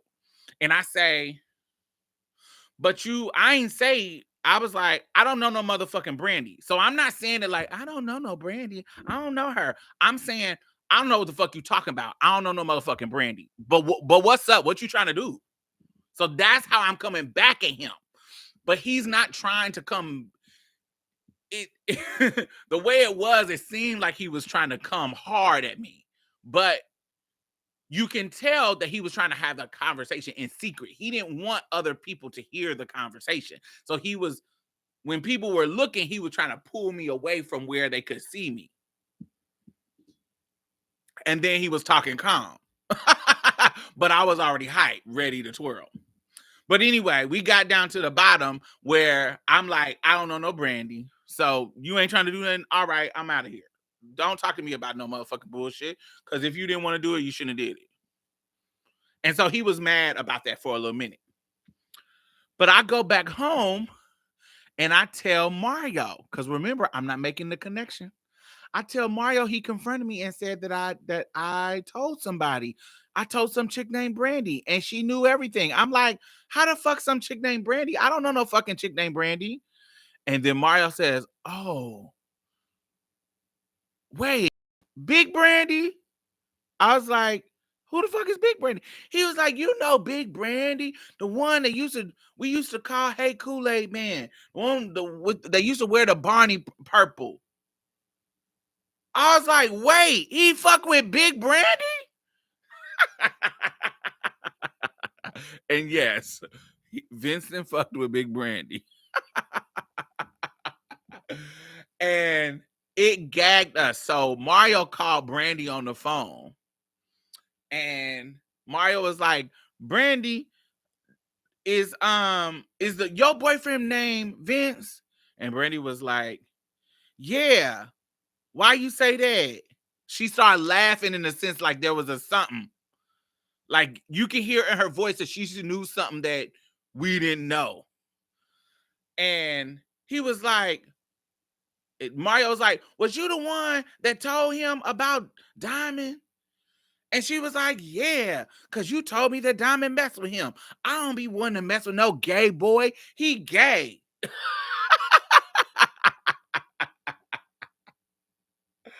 And I'm gagged all around. So it's a couple of things that gagged me. First of all, I'm gagged that he messed with Brandy. These two people, if you see them now as an adult, I know this is ridiculous. But at the time, in my young, immature high school mind, you never would, nobody, even if the people, other people, because it's been talked about. Nobody would have thought that this dude would have been hooking up with this girl. Not even that, it's just a total different world in regards to where they stood in status in high school. It was a total different world. So that gagged me. That was my lesson early in life. Niggas like shit.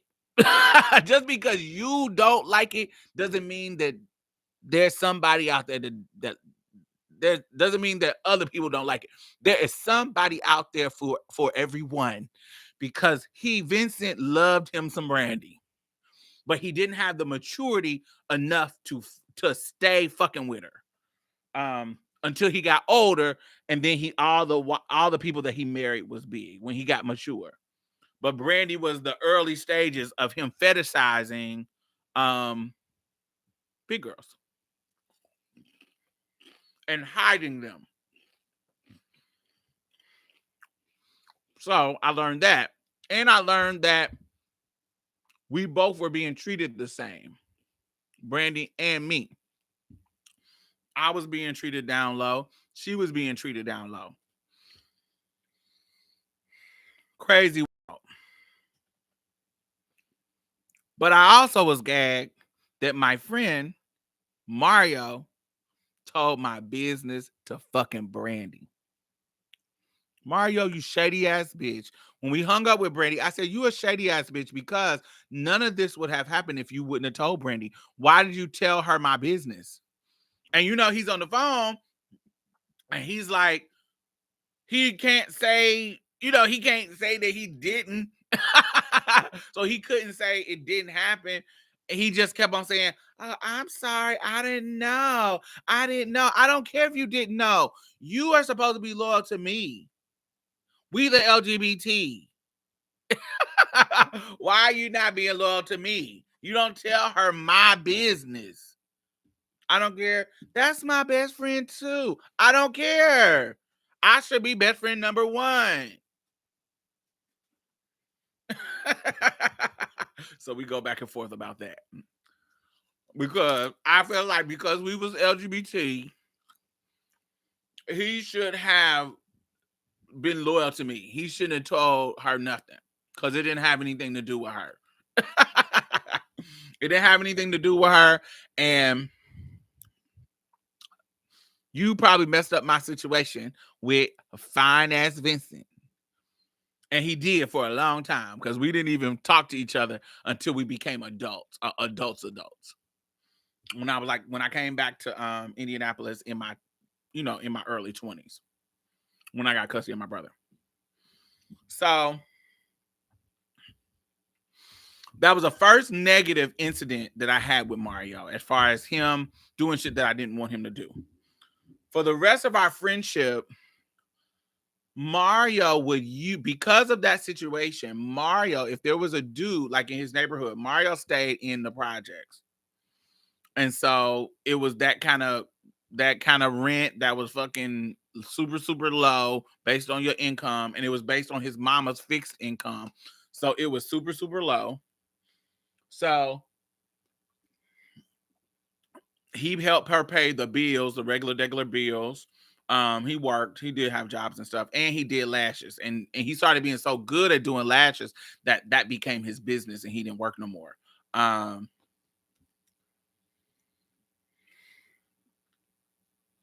So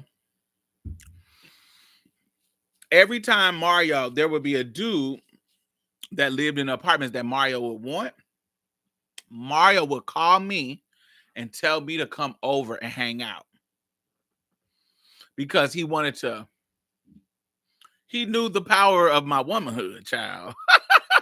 Especially after I got, like in my 20s, when I got more advanced and I was body yaddy yaddy and tall, red bone drink of water. Honey, he knew when I tipped through the motherfucking place, the niggas was gonna be on me. And it was just the truth. And so got through, honey, I would come over there and I knew exactly what Mario wanted me to do. So I would make sure I was beat. I would come through and the niggas would be on me. And we would walk through and then we would go into Mario's house. Now Mario sell weed. Does lashes, but he smoke weed. And so niggas who don't fuck with Mario because he gay would be trying to come in Mario's house to show him new weed they got just to see me. And so Mario knew that if they came in the house by themselves where people can't see them, I could reel them on into the trap and pull them into the tea. Ha! Sticky sweet. And that's usually what happened. Like they would come in, they would be like, "Oh, she pretty, she pretty," blah, blah, blah, blah, and will be sitting talking to me. And honey, I'll be talking. I won't like do anything nasty yet, but I would, be talking to them real nasty and slutty and have them talk about pulling their piece out, all this kind of shit. Get them to pull their piece out. Don't do nothing with them yet, but get them to show it to me. And then I would be like, well, if you want me to do it, you gotta let my friend do it with me. And they'd be like, nah, it can't, I was like, well, I ain't gonna do it then. Honey, you gonna have us do it together or not at all? So what you want to do? And so the niggas will always be like, man, fuck it, come on. And I would have Mario gobble they meat, start, but I would never start. So they usually end up just getting their dick sucked by Mario with the help of me coaxing them into doing it.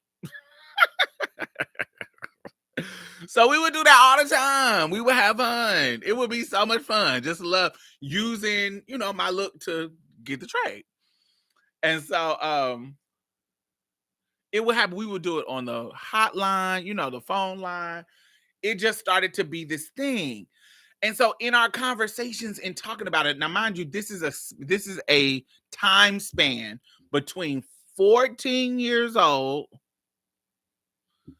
and our 20s. So this is like a 10 plus year time span.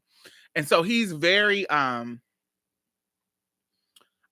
starting to talk to him about like why you don't just dress up yourself or whatever. Come to the parlor, said the spider to the fly. Right. And I would be like, why don't you these niggas, if you dress up, get film, cut the lights dim, honey. Cut the lights dim, put you on a corset, put you on a wig, shave your whole body. Just for the hookup set, that's how you want to do. Just for the hookup set, girl, get on up in.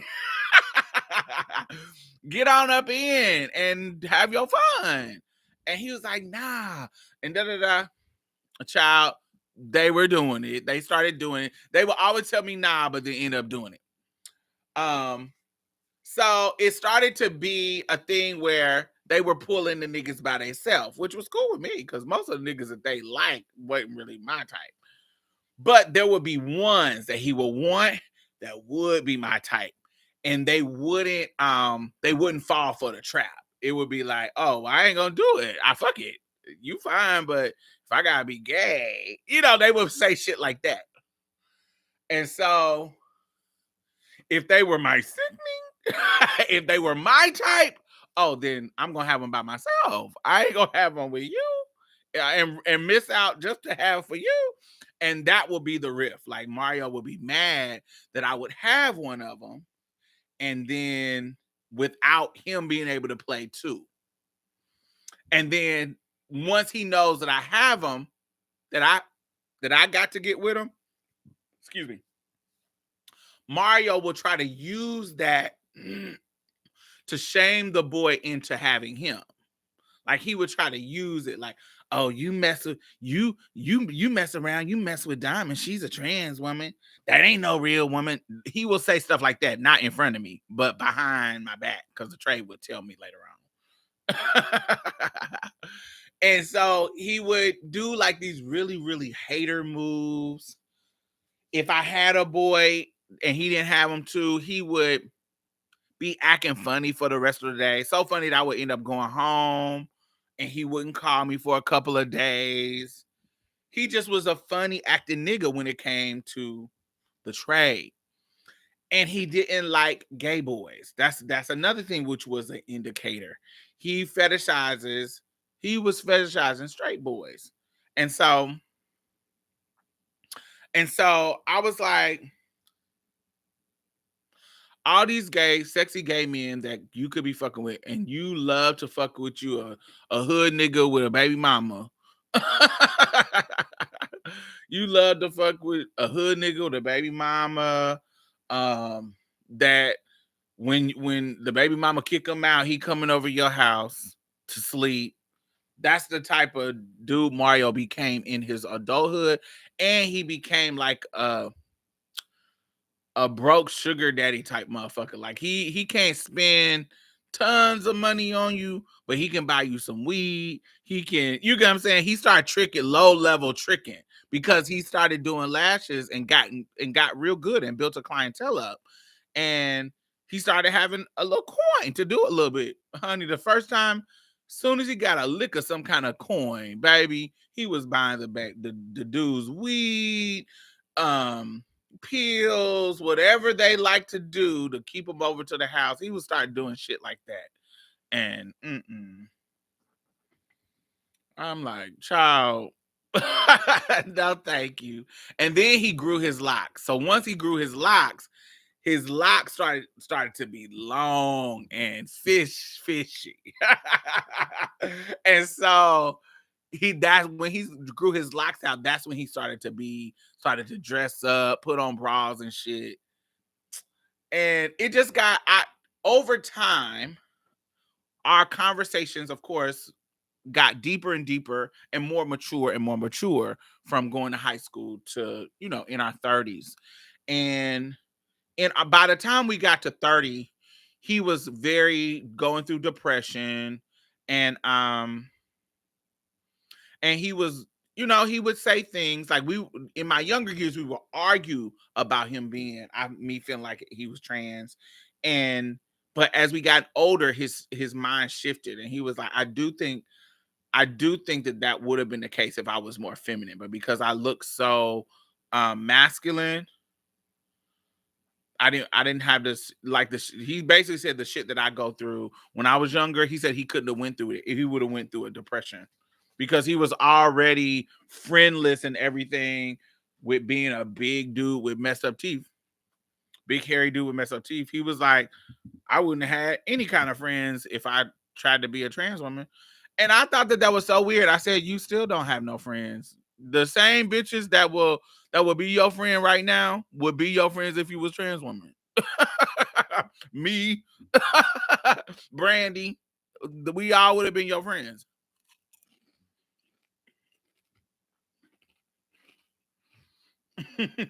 Right. So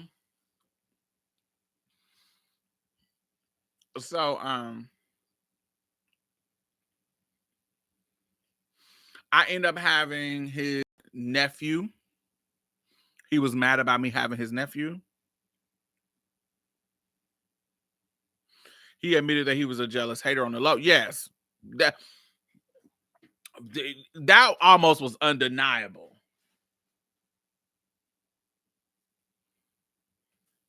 That was almost undeniable, because it would be anybody. He would just do weird shit. Like, he would bring me over to try to pull the trade. Then when I pull him, he would get attitude. Like, his nephew, he had a nephew who was my age. Who was no, he wasn't my age. He was, maybe we were in high school together. So I think he might have been a freshman when I was a junior. Maybe like 2 years younger than me. And his nephew was fucking fine. Fine. Hood trade. Not even like loud and ghetto hood trade. Like that kind of smooth motherfucking Rakim, like Eric B and Rakim type of smooth nigga. Like, he had that Rakim kind of swag. And he didn't live. Like, he when I over it, man. He was like, he did my transness. Like, he was like, that's weird. He didn't say that, but it was very like, he wouldn't talk to me. He wouldn't get close to me. He wouldn't engage with me at all. But Mario invited me to one of their family, it wasn't a reunion, but it was some type of family gathering, big family gathering that they had. And however the event went, I don't know why, but for some reason, the nephew, I think because he may dealt with some social anxiety or whatever. I don't know what was going on with him, but in the situation, he started talking to me more than anybody else in the place. And so Mario is watching like, what is happening? Like, are you about to pull my nephew? Yes, ma'am. I am about to pull your nephew. And we were like, I think we were like 20. I think I was like 24, 23 or 24. And he's like 2 years younger than me. So he's like, he's like 21. And I'm like, I wanted him in high school. And now he's a grown man. And in high school, he was acting funny, but now he acting good. Yes, baby. If he give me a chance to have him, I'm having him. And I did. And Mario was over it. I'm like, you can't even have your nephew. You might have secretly wanted to, but you couldn't even have him. But he was mad. And so it was always this weird shit where I can tell that he was a hater on the low. I could tell that he was. I can tell that behind my back, he was not affirming. He was not calling me by my right name. He would tell people my tea. He would anything that make whatever. If they were talking about me in any kind of positive way, honey, he would do anything to make it negative. When it come to a man, now any other situation, I didn't hear or see any kind of situation like his loyalty waned when it was about dudes. But when it was about chicks or other queens or culture, he or straight boys, us about to fight straight boys, we was gonna be back to back throwing hands. Well, he was loyal in that sense because we both was fighters, but he didn't he wasn't loyal about no niggas. And so in the later years, I wasn't as fast-tailed as my grandmother would call it. In my later years, like in 30s, like late 20s, early 30s, I wasn't as fast-tailed. So I would have trade, but it wasn't like it was when we were younger, where you just having dudes and it's just the fun of it, the fun of pulling. You know, when you get older, you're trying to be in a relationship. You're trying to be in a relationship. You're trying to you trying to be classy. be a classy woman about it. Diane Carroll shit.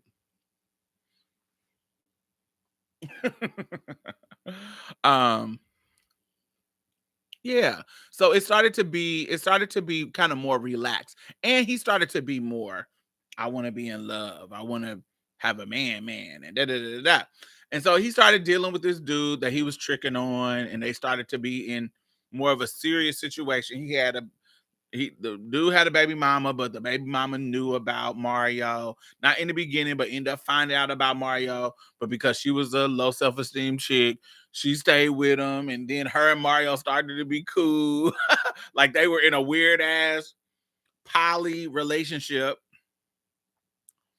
where I don't know. It was just kind of a weird situation where the cisgender girl, the baby mama, didn't want him to be with Mario, but she knew they both got low self-esteem. This is from the outside looking in. The baby mama got low self-esteem. Mario got low self-esteem. But they battling for this low self-esteem dude's affection. They battling for his affection. She know if she do too much, but neither one of them want the other one to win. Like when it comes to winning his heart, neither one of them want the other one to win. So even though they both know this nigga is trash for me, this nigga is trash and playing both of us. He's playing me for a place to stay, be around my kids, pussy, all the stuff that he gets from me. And he's playing me because he like booty, he like head, he like my head better than hers. I got money, I pay for weed. When she tripping, he can come over here and I can baby him. And so he would play both of them. They both would be, if he mad at her, he'd come over to Mario's house. She calling Mario's house, tell him come pick up his shit. Honey, 2 weeks later, when he done came pick up his shit, she helping him get his shit back and bring it back to the other house. This lasted for so long that they knew about each other. They didn't like each other, didn't like talk on the phone, but that's my baby daddy and I'm not gonna leave him. That's my boo and I'm not gonna leave him. So what we gonna do? And that's how their relationship was. He would go back and forth from her house to Mario's house. They all knew because it all came out at one point, and that's what it was. And so he started to be more uh yes, that's what they were, Joel and Amara. Sister wife husband. That's a first. Child, it's not a first. Because I know a lot of people was like that. And so as we got older, he started to be more into him. I started to have long-term relationships. So it just got our conversation started to be more mature and not just about our sexcapades. We started to be more talking about more deeper stuff and yeah, and he started to confess a lot of things in our later years about his jealousy,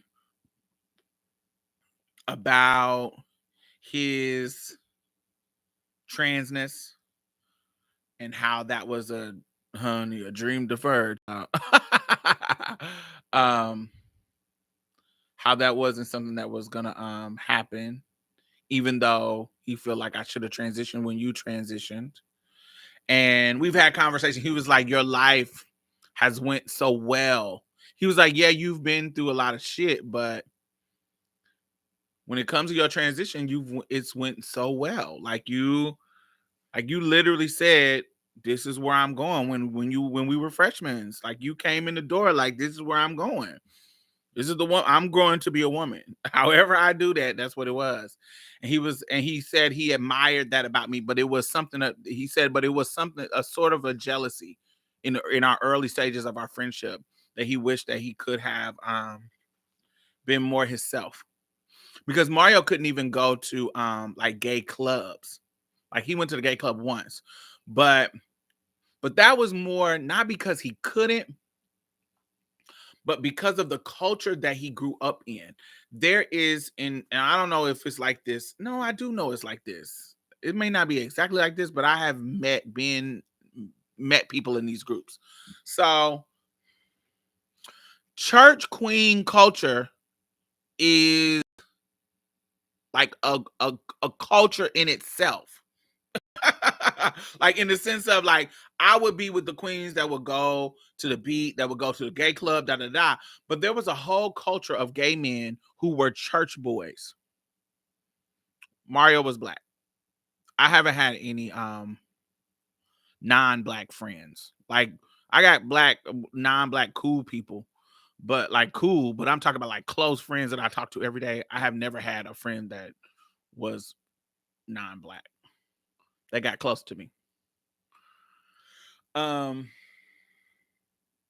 Really, yeah. Not even other minorities.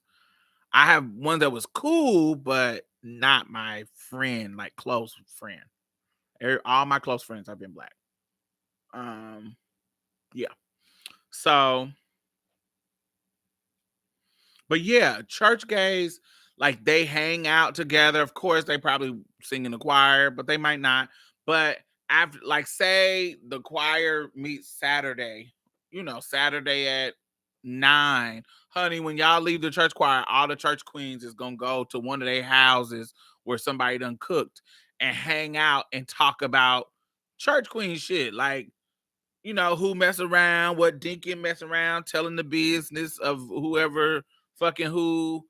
You get what I'm saying? The church culture, the messy underbelly of the church. Like that's what they talking about. Who's sleeping with who, what they spending the tithes on.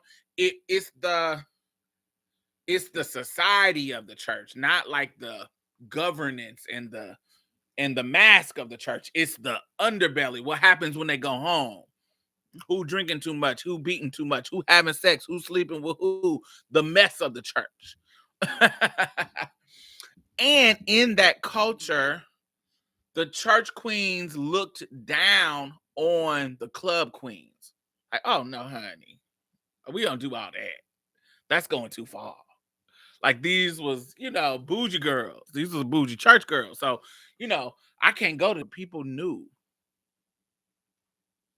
Yeah, but people knew that they were people like you could be feminine. They be having fur coats on. They were Andrew Codwell. They were very that. It was all of that. Hey, Coco. Um, so Mario didn't even have. He couldn't even be those kind of friends. He couldn't even be like gay or whatever. It was very.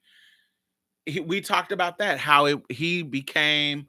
He started smoking weed. He started selling weed. He started stop going to church, stop being in the choir. He started to be a literal street homo thug, a gay dude. But if you keep his mouth shut, like if he doesn't talk and doesn't walk, because he had a switch in his stride, baby. But if he keep his mouth shut and you just watch and you just looked at him, he just looked like a hood nigga. Just a regular tall hood nigga walking through the hood. He'll have his baggy pants on. He'll have because he had got a little coin, so he fixed his teeth with a gold. Like instead of it being instead of like going to a dentist and getting the gap fixed, he went and got a gold that had the gap filled with gold, and it made it look like a grill, but it was nice, better than just his regular teeth. So he spent money to get that, and it was good. Yeah, he started to be like a hood dude. He wasn't churchy no more.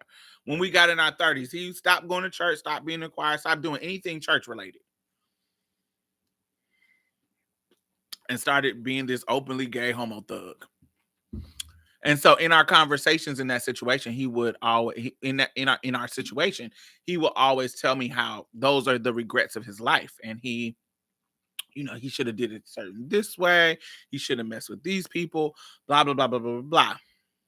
So when we had the argument about him using my dead name in those conversations prior to me cutting him off and not being friends with him, prior to that, I had we had these conversations where I'm like, this is getting kind of awkward. You doing these jealousy things, you doing these weird things. I don't like it. It is disrespectful. And I'm telling him, like, there was this dude who he was fucking with that I knew that he shouldn't have been messing with him. Like, this is he had a dude that messed with another homegirl of mine who got murdered by her trade. And the dude, it was so many things.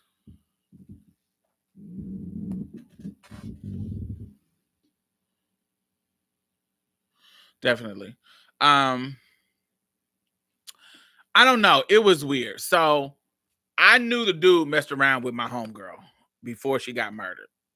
I knew, you know, in this point in my life, I was learning and living that, say somebody's status, you don't tell people status. That's tacky. It got to a point where when we were younger, oh yeah, I heard this, da, da, da, da. But when I got, in my 30s, I was to the point where it's tacky to tell people status. Like, say people's status for whatever reason, it's tacky to do that. And so I knew the girl's status, and I knew she was messing with the dude and how they got down. And so when I learned that he was messing with Mario, I thought it was tacky for me to tell the status situation. But this is my friend, and I said, you need to be careful with him.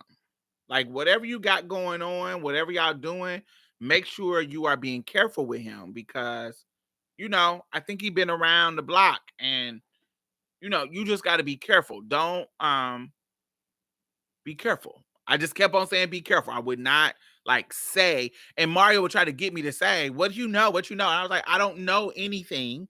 I'm just telling you, based on him getting around with the people that he get around, you need to be careful. Why you talking in circles? Why you talking in code? Why you not telling me? Why you ain't telling me? Because it's none of my business to tell. And I'm telling you that you need to be careful in the situation that you're in. There's a difference between,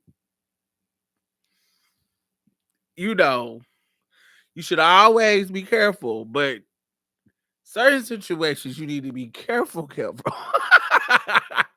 And he would be mad because I would be jumping around the bush. And so he started finding out things. He started finding out things from other people, started finding out things, and he started putting it together, but trying to get me to be like confirming shit. No, I ain't got nothing to do with this. I told you all I needed to tell you. And so he didn't listen. He was not careful. He dealt with the dude for a very, very long time. Dealt, then they end up like breaking up their little happy home, and that's when he met the other guy with the baby mama. And that's when they had a whole situation. You see what I'm saying? So, um, in 2013, I so in 2012, I get into it with my gay mom. In 2013, well, the end of 12 and beginning of 13, I stopped fucking with my gay mama then. and then and then Mario did that bullshit where he was covering and dead naming me to his mother. And at that big age of, what was I, 33, 32, 33, somewhere around there. I just was tired of it. I was tired of the transphobic disrespect, because throughout our years this hasn't changed and it's not going nowhere. And at 30, 31, 32, 33, I did just a whole social shift where when y'all met me, I was coming out of my 20s, and I was like, I was not making any kind of choices that would not have Diamond at the center. And I wasn't letting people be shady to me at all. Like in my 30s, I totally shifted about how I dealt with men, how I dealt with my friends, how I dealt with my family. If you don't fuck with me like I fuck with you, I don't fuck with you. And so I started losing people because they wasn't, if you weren't showing me the same energy, I don't fuck with you. That's my aunt, that's my friends, everybody. So I started to shift. It started to shift who I was being friends with, who I started to be in community with. Everything started to shift. And Mario was one of them. When that dead name shit happened, I was like, I'm not gonna fuck with you. I'm not gonna fuck with you at all. This is shady. I don't like it. I don't want to fuck with you. So I don't talk to Mario for a year. And all of a sudden, I get a call. Did I get a call? Yeah, I got a call. I got a text from our mutual cisgender homegirl. We got a cisgender homegirl named Kendra. And Kendra calls me and say, "Hey, Diamond, what you doing?" I say nothing. And she was like, I need you to call Mario. And I say, no, me and Mario ain't friends no more. We have in a year. What are you talking about? She was like, yeah, all that bullshit you talking, I don't care. I need you to call Mario. And I was like, bitch, I don't give a fuck out of it. I'm like, she's trying to stomp all that shit. She was like, I know what you're saying, but I need you to get over that. I need whatever this is. I need you to get over it because this is important. You need to talk to Mario. And I was like, what is happening? What's wrong? She was like, I'm not going to tell you because it's not my business to tell you, but it is, you need to talk to your friend. You need to talk to Mario. If you ever cared about him, you need to talk to him. And I was like, so I unblock him on my phone because he had been blocked for a year. Unblock him on my phone. And I text him and I say, what's up? Kendra said we needed to talk. And he was like, he says, Did I say that? I don't know. He said something along the lines of, "Oh yeah, I told her to contact you because I need to talk to you." I said, "What could we possibly have to talk about? I don't have shit to talk to you about. You can't even respect my name." And he says, "Can you, for once, not think about you?" Pissed me off because I've let dead Damon wear me out since I was 14. And now in my 30s, I fucking put my foot down. In my 30s, I put my foot down and I'm centering me. Oh, I was pissed off. And so I hung up. I was like, yeah, we weren't even texting. I was like, no. And then he texted me. He was like, "You're such a selfish bitch. Like you can't not let it be about you for any seconds." I was like, you're not my friend. And based on what you're saying, we're never going to be friends. Because in this moment, I don't understand why, because I feel like I'm being attacked. Like you're gaslighting me. You're saying that I'm selfish when our whole relationship has been revolved around me making accommodations for you and none being made for me. I have to accommodate your attitude. I have had to accommodate your jealousy. I have had to accommodate so many things when you have only either used me as a tool to get some dick, use me as a therapy through your trauma of your church people and your family treating you like a gay and banishing you and being shady to you. I'm your therapist. I'm your only friend that you can be real with because I'm not the church girls that's gonna judge you. Like you have used me as a therapist. You have used me as a way to get men. There has never been a situation where you was doing anything for me unless you was getting something in.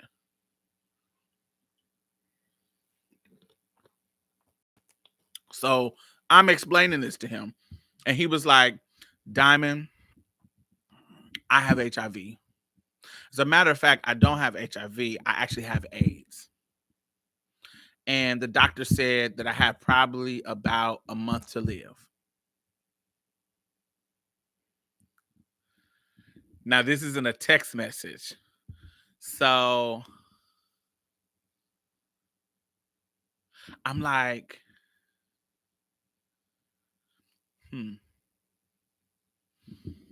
do I are you joking? Like, are you just trying to get in graces with me? Because I'm the type of person, if I say I'm done, I'm gonna block you and not talk to you. I'm done. And so he knew to get that out before I did the blocking. Because once that's done, it's done. Um,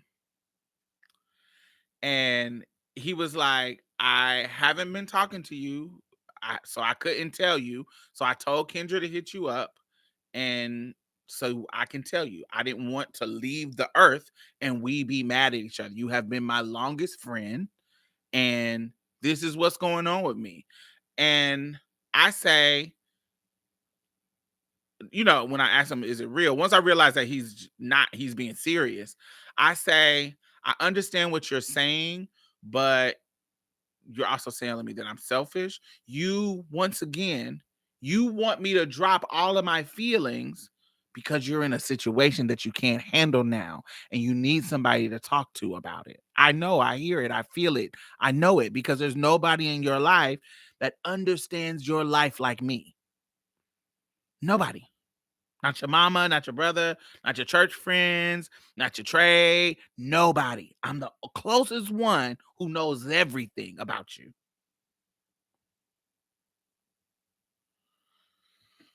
So you want to come back to me and talk to me without apologizing because you have an issue. But at the same time, you're calling me selfish because I won't let you get,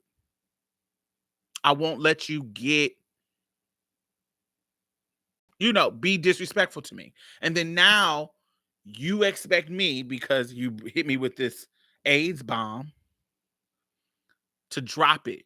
And now I have a guilt feeling because we're talking about death and dead naming. It feels like this is way, way, way more serious, and probably to you because you're this one going through it.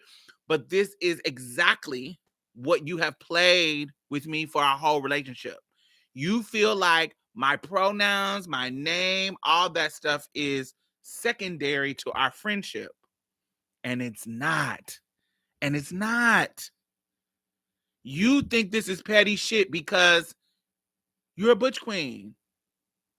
That is what it is. But for me, this is not petty shit. This is my identity. This is who I am. And while I am sorry that you are in this situation, you still have not apologized for that. And then he's like, I'm sorry. I'm sorry. I'm sorry. God, I'm sorry. I'm sorry. And initially it's I'm sorry, like, let me just say it and get it over with. But then as he kept saying sorry, it started to get he's starting to cry, and it's starting to get more believable and believable. And he just started to cry and say, I'm sorry, I'm sorry, I'm sorry. And at this point, I'm like, all right. So, what's going on with your health? Well, what's going on with how all of this happened? Because, okay, you sorry, cool. What's going on with your health? So he tells me that he had got one of his tooth started to like get infected. And he wasn't, he brushes his teeth and regular shit, but he wasn't he wasn't going to the dentist or nothing, but he was it was getting infected. It was just crazy, crazy, crazy. And so it wouldn't go down. It wouldn't leave. And then it started getting worse and worse and worse and worse and worse. And then all of a sudden, this side of his jaw just like swells up from the infection. And so he goes to the doctor. And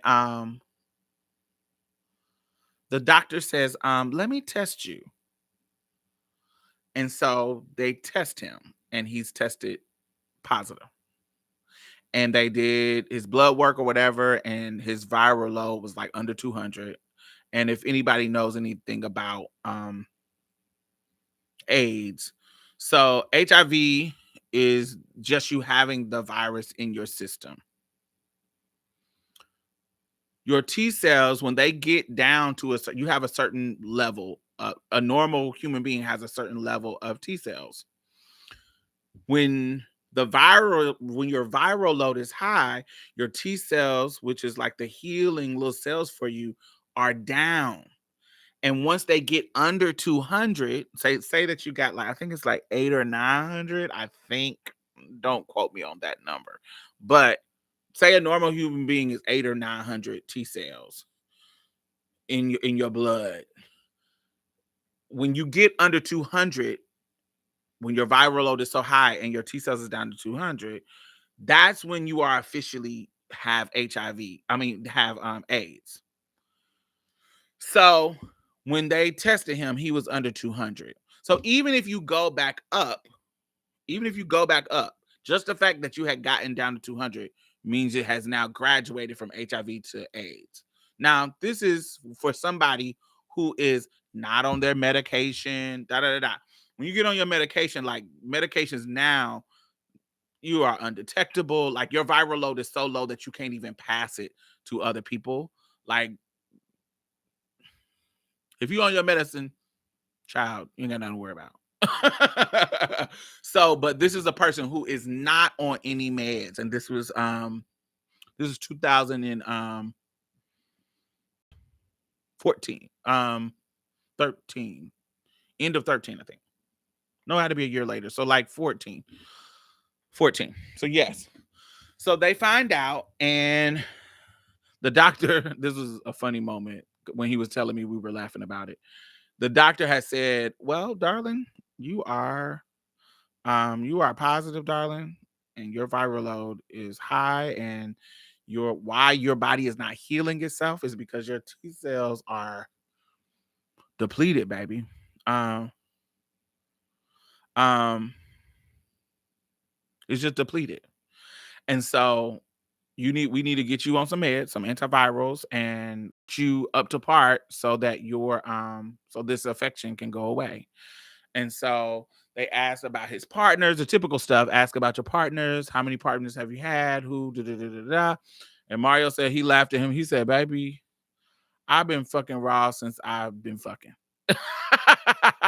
I fucked raw more than I fucked with a condom. And I can't tell you in the past couple of past years, everybody who I've been messing with, I have been messing with for a long time. And so we have raw sex."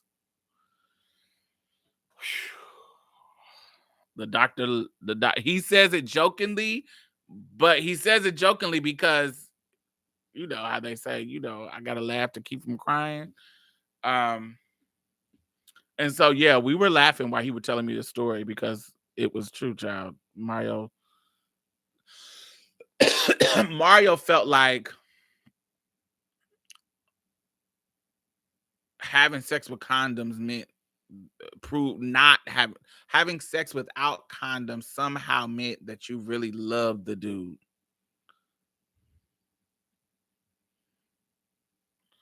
Um, and so he would have sex without condoms, and so being you know stupid. That's all we could talk about was the stupidity of it. And we as the era that we come up in, we coming up in 90s, like early, like 2000, not 2000, 1999, 1995 was when we met. It was thrown in our face, man. Like it was HIV, AIDS, HIV, AIDS, HIV, AIDS, HIV, AIDS, HIV, AIDS. So I couldn't, I was mature enough to handle it at this moment, but I also was like, child, this is thrown in our face, bruh. Like this has been thrown in our face from the beginning. We have talked about this. We can't go to a gay club without them passing out fish bowls of condoms, and there's a bowl on the bar full of condoms, and a bowl of condoms in the bathroom, and a bowl of condoms in the stall, and condom, HIV, AIDS.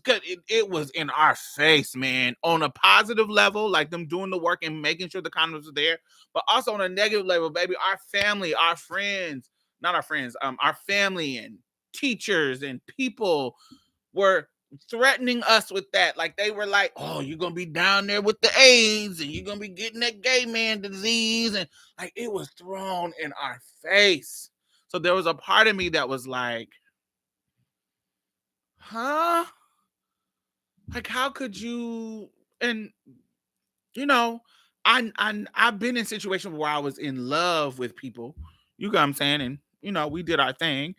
Could have got me, but Mario, I was judging Mario because Mario was somebody who was like, these is fucking ragamuffin niggas that I told you ain't shit, and especially the ones that I think it could have been anybody, but the one who I knew for sure was playing in the dark waters, child.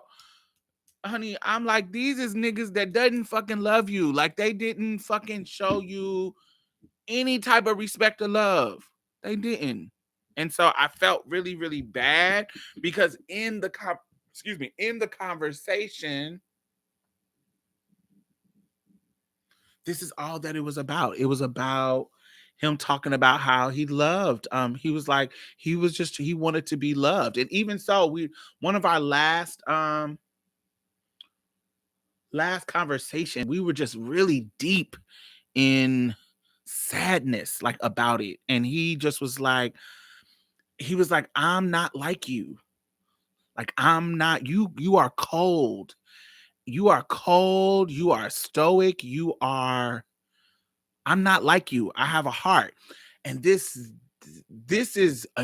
annoys me so much when this is not the only friend that has told me this about me. But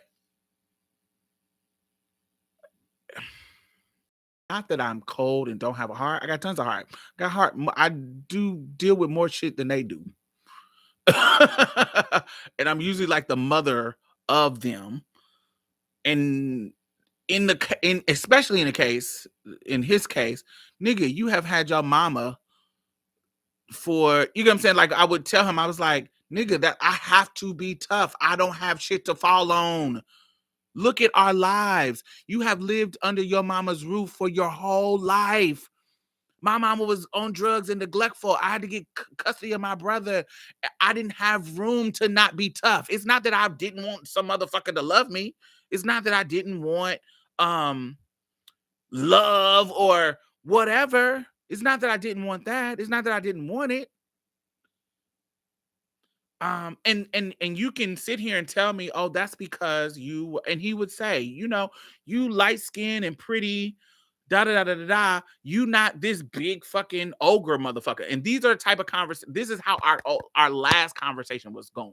Like, he was being extremely vulnerable and extremely honest about how he felt about me and his position are different, and how I didn't understand his situation because of the pretty privileges that he felt I had, um, being a trans woman and being successful at it in a sense that I could just go and work and be a girl, um, and shit like that. But I still, at the time that we were having this issue, I still didn't have healthy relationships. So I'm like, you saying I have all of that, but I still didn't have healthy relationships.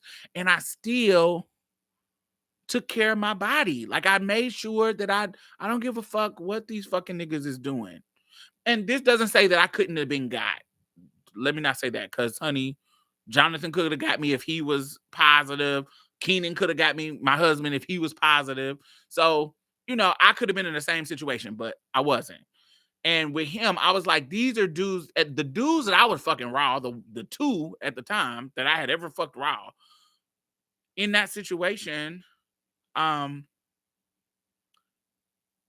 I was like, they had done things for me, and they had proven their love for me, like in regards to over, above, and beyond.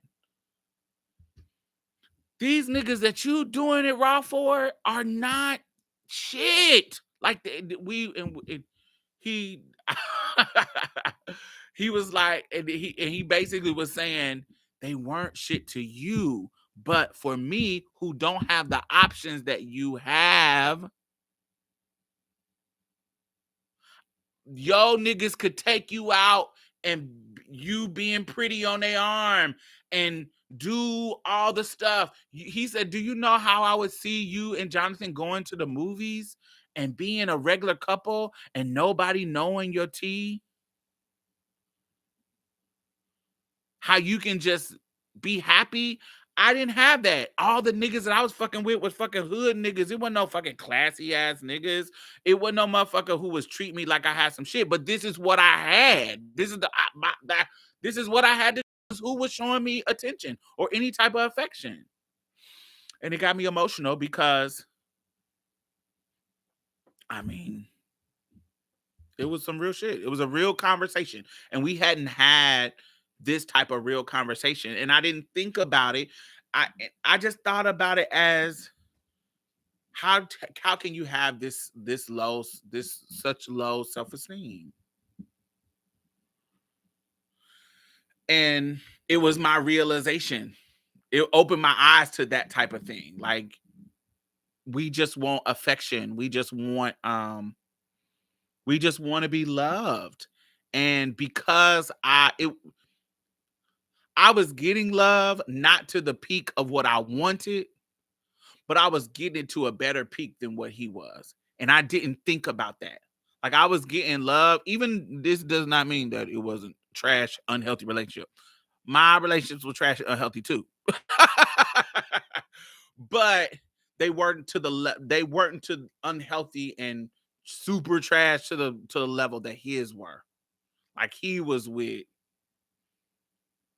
honey, you know, he was with the gutter bucket. one step from homeless or prison trade. Basically, that you pick up off the street.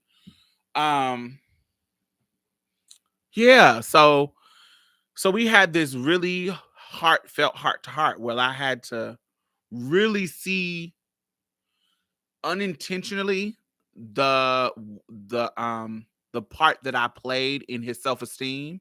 And we talked about it. He was like, "You never made me feel, you never said anything to me. You did my hair, you did shit that made me feel pretty. You did shit that made me feel pretty, but you never said anything to me that made me feel like um it didn't come from you. It was my proximity to you." He was like, "It's my proximity to you, how men responded to you, how my family responded to you." Because even some people, his family, if when I was around, they would treat me so nice. Like, even though they would be calling him all kinds of stuff and calling him all kinds of um, fags and shit like that. When I would be around, because I wasn't their family and they weren't familiar with me, they wouldn't be calling me no fags. They knew what the tea was, but they were being just nice because I'm not their family. And there's no comfortable. There's no familiarity that they felt with me. So they weren't being, I don't know, they weren't being mean at all. They were being really nice.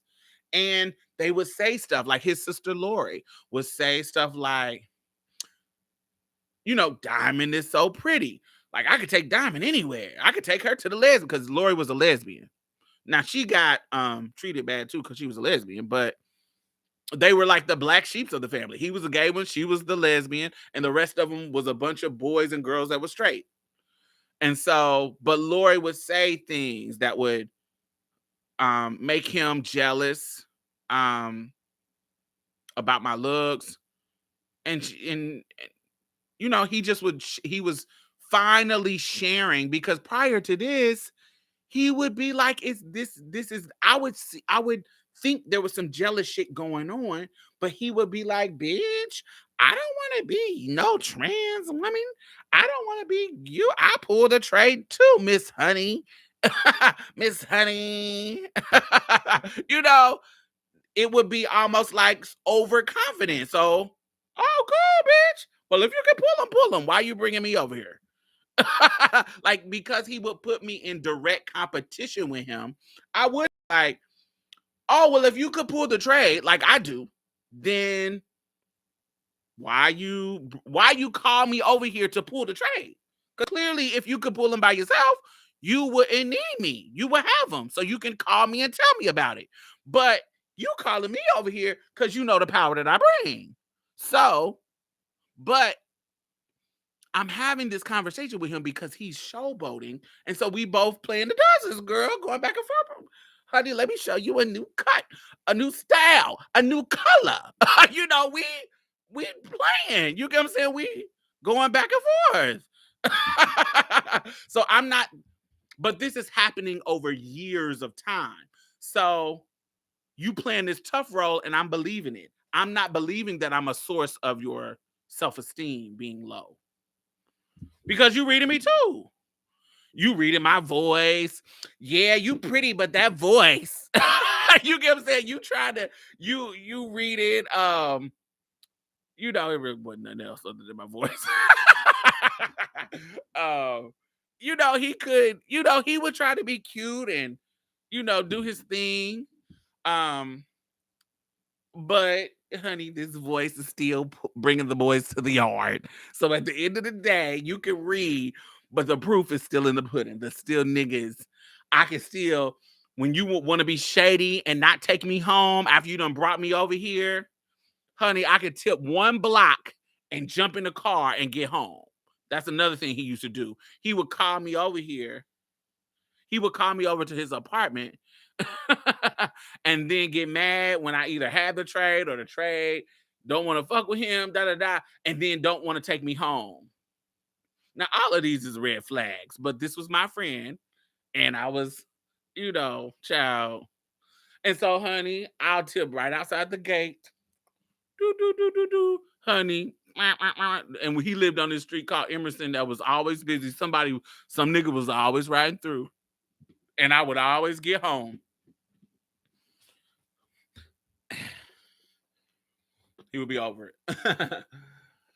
But once he told me that, I said, "Okay, girl, what's next? Like, what we got to get you on some meds. Um, we got to get you on some meds. We got to get you, go on down to Damien Center and see. I know you broke and ain't got no motherfucking ain't got no fucking money, child. So let's get you in the Ryan White program. Let's get you on your meds because this ain't no, this ain't no.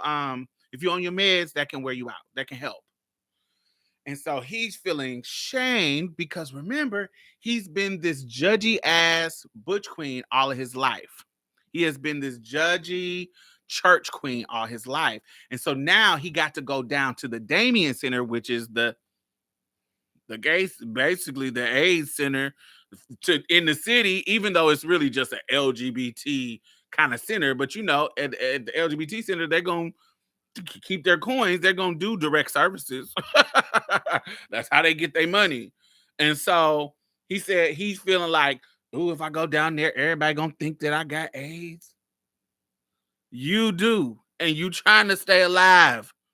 Nigga, get down there and get on your meds. Like, that is what's going to keep you alive. The man is telling you your T cells is under 200. And you got a fucking infection already that won't go away. It's going to get worse than this. You are trying to get your shit up. Come on. We ain't got time for doing this. So he said he had went down there and he got his meds. And he said he went down there and got on his meds. He was not living with his mom at this time.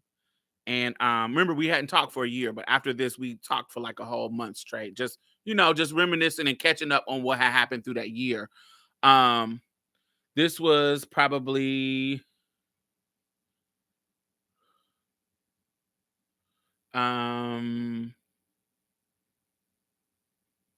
August. Yeah, this is probably in August. And see, we talked for most of August and September. He had got him an apartment. And then I hadn't heard from him in like now mind you, our talking didn't go just right back to normal. Because it was a heavy conversation. And we hadn't talked to each other in a year. So in that little month, it wasn't like, oh, we talking all the time, but it was I was, we was talking at least once a week, which is very small compared to what we had done for the past 30 years. Because me and Mara talked, if not every day, every other day, sometimes twice a day. Like, we talked all the fucking time. And so once a week for us was really starting off real low. And so I hadn't heard from him in like 3 weeks. And then his mother called me and his mother said, "Hey, Diamond, I know you and Mario fell out." And she goes into this whole thing like, "He really misses you. He couldn't stop talking about you. And like, he really loved you. I know you was mad about him using your old name." But she like in her 70s at this point. "I know you was mad about him using your old name, but he really loved you." And da da da da da da. And he's in a coma. She just busted it out. He is in a coma. And before he passes away, I want you to come down here and and see him. I was like, ooh. But it was October. It was like October. He passed away October the 18th. Yes, he passed away October the 18th in 2014. But when he was in the coma, that was like early September. And so I worked retail at this time. I was like deep in my retail game. And I was a co-manager. I wasn't a store manager. I had been store manager for a while, but this is before I was a store manager. I was a co-manager, and anybody who has been in retail, the co-manager is the one who actually does all the work. The co-manager is the one that does all the work. Sales lead, they do a little bit of work sometime, but the co-manager is the motherfucker who does the work. And so, like the labor, like the store manager, she gonna do all the, the scheduling, making sure you got enough people for the work that you got to do. But the co-manager is the one that does all the work. Um, and so this was like September, early October. Yeah, this was like early October. So we're in the middle of our hiring process for the holidays. Anybody who work retail, September to October, that's when you get your whole team. Um, um, that's when you get your whole team for the holidays. So you doing all the hiring, all the training. And so I was like, yo, I couldn't go at that time. I literally couldn't be off. And it's the end of the year, and you can't. How Bath and Body Works, I work for L Brands, and how L Brands works at the time. Um, how L Brands works is you can't take any days off in those peak holiday months. Like really anything in the back end of the year, October, November, December, January, wrap it up. If you in management, like if you like an associate, yeah. But if you in management, wrap it up, baby. You got a salary, you locked down for this whole holiday season. The holiday starts in October. Hey, Camille.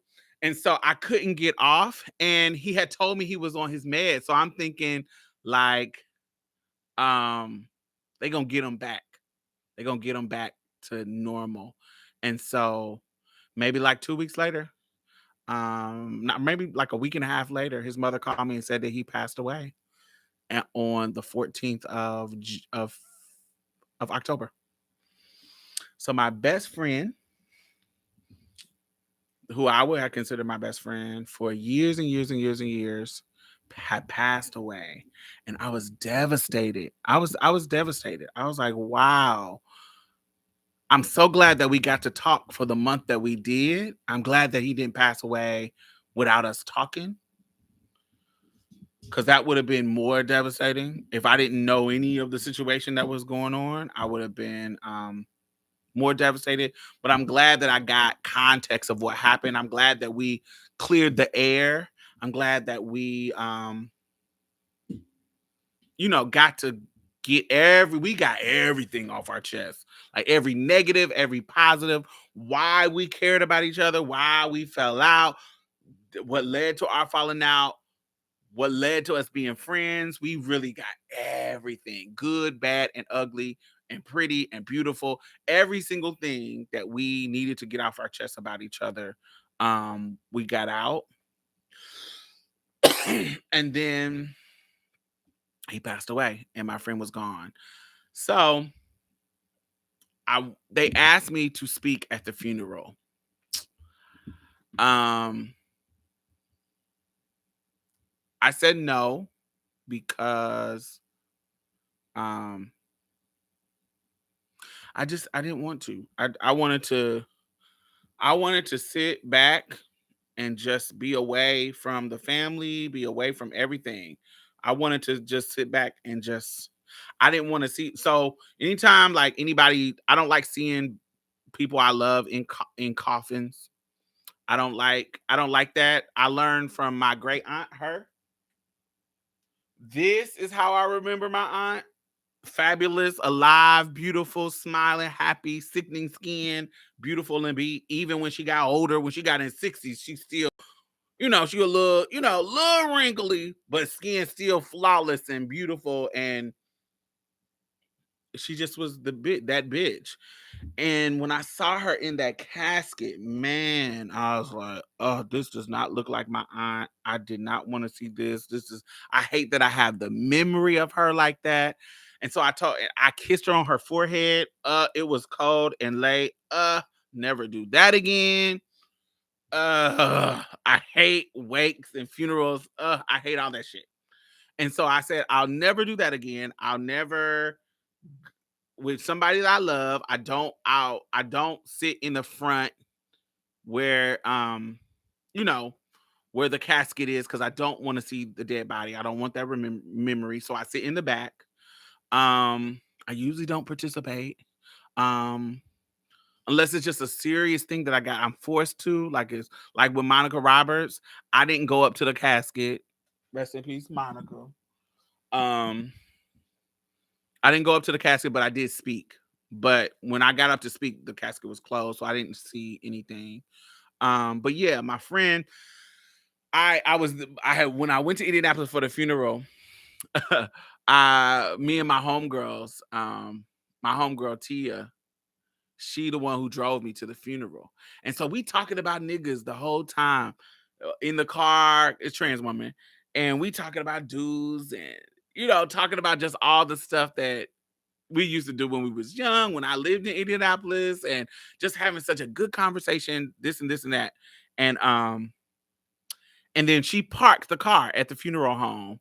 And we're sitting there in the car talking, da da da da da da da da. Da. And all of a sudden, I say, "Girl, come on, let's go in here and let's go in here to this funeral, girl, before we be late." And I opened the car, I opened the door. I said, "Come on, girl." I tapped. She was driving, so I tapped her on the thigh. I said, "Come on, girl, we gotta go in here, girl, because we already late." And I opened the door. I said, "We gotta go in here to bury my friend."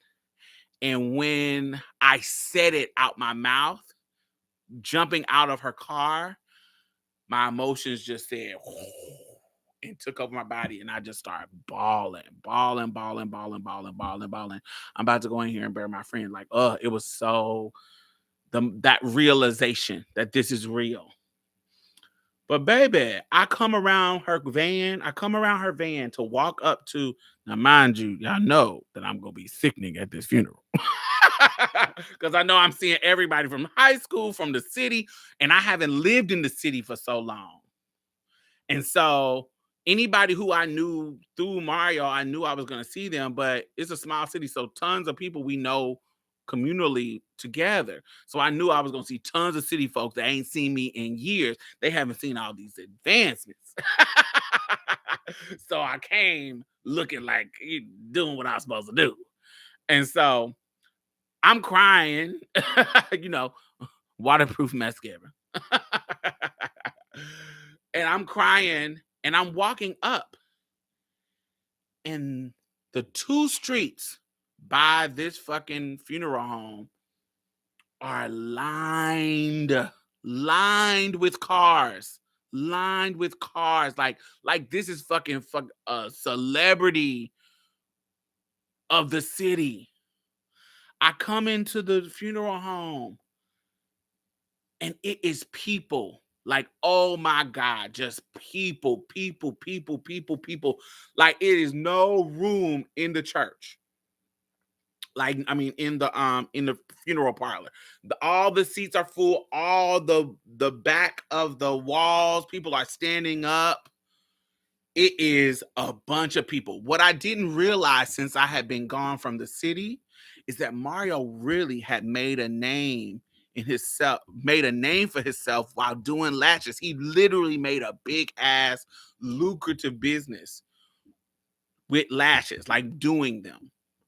And so like he was like, now when you get your lashes done, they be looking real and looking like they coming from your own lash. Before it was this kind of mink and synthetic lash that we doing now, Mario was doing that with, like, he was taking individuals and really cutting them and splitting them into one so he can do the individuals that look real. He would have been innovative in doing that already, and before it was popular how it is now. So basically he was doing like the lashes that we have now in 2008, 9, and 10. And so he got real popular, like just like really, really popular. And like dudes would bring their girlfriend to get them done. And like, it just opened up a whole new world of popularity for him. He even had like a little booth in one of the most popular beauty salons in the city. And so he really made a business out of it. and it was beautiful. It was a beautiful thing. And so all his clients had came, all his family had came because he had a big ass family. All his family had came, and so I'm walking up. And I see one of the church queens that was like our friend, our mutual friend named Napoleon. And Napoleon looks at me and said, oh, "Is that Diamond?" Because nobody knows Mario. If anybody who knows him knows that I'm his ride or die bitch, no matter what, ride or die, period. And um, so when he sees me, Napoleon starts bawling and hugs me, hug. When I come into the chapel, because it's standing room only, I go to the back, like in there. It's like a, you know how church be, pews over here, and then the middle aisle is empty, and the aisles on the outside. So there's a seat right here in the middle aisle, all the way in the back by the wall. That's where I want to be. So, honey, I got my Louis Vuitton bag. I'm looking like Honey Beat, sexy Diane Carroll, tipping through. Glasses, veil. Cindy. I'm sitting in the back, and they start doing the services, and his mother on the mic said, "Yo, you need to come up here." Like, I'm in the back and she sees me. "You need to come up here. You was his family too. You need to come up here." Wanted me to come up there and sit with the family. No. I was like, no, I didn't want to see my friend dead in the casket. I didn't want yes, I know I was his family, but I also didn't want to see my friend. So I didn't want to come up there. So I didn't come up there. She brought the mic back to me. And I said a few words, nice words. His cousin, his niece. And it just was a beautiful service. They were right in the beginning of the service. They were giving kind of like this fake. They were talking about Mario when he was a kid. Like, they were all talking about Mario when he was a kid. None of them were talking about his queerness or his queer identity. They were not talking, and it felt like they were avoiding it. But when his niece, the hood girl, when she got on the mic, she was like, "I don't know what y'all talking about. That ain't the Mario that I knew. The Mario I knew was gay. He was funny. He was good. He was talented. He could sing his ass off. And he was a real motherfucker, realer than some of you straight niggas." And she got on the mic and she was like, "Yeah, he had a whole other life and y'all didn't know about it. That's why y'all still talking about him being a little boy, because y'all wasn't in his life. Y'all didn't fuck with him as an adult because y'all didn't like gay people." Woo! She was reading. She was on it. And she was like, "But y'all see, he had family. Y'all see all these cars lined up. Y'all see these cars. Y'all thought it was gonna be just family here. No, these was his family too." Like, she was preaching. Him. These people that you see on the wall, those Diamond, you the first person I know. You the first person I know that Mario was you are his first gay friend. She used to wear it out. Came back there in the mic, and that's what I said. I said I knew Mario. I knew a different side of Mario. The Mario that y'all talk about is not who I knew. I knew the gay man Mario, who was my friend, and I said my little words, and it was a beautiful moment. I love how she wore it out, and yeah, I lost my friend that day, and it was beautiful to see him, all the people that loved him at the funeral. But I wish he knew how many people loved him when he was younger, because it might have affected him in a different way. But yes, that is my friend Mario. He passed away in 2014 on October the 14th, October the 18th. And yeah, that's the story I wanted to tell y'all. Where we at? Oh, we had 3 hours. That took a long time. Let's see what y'all done said.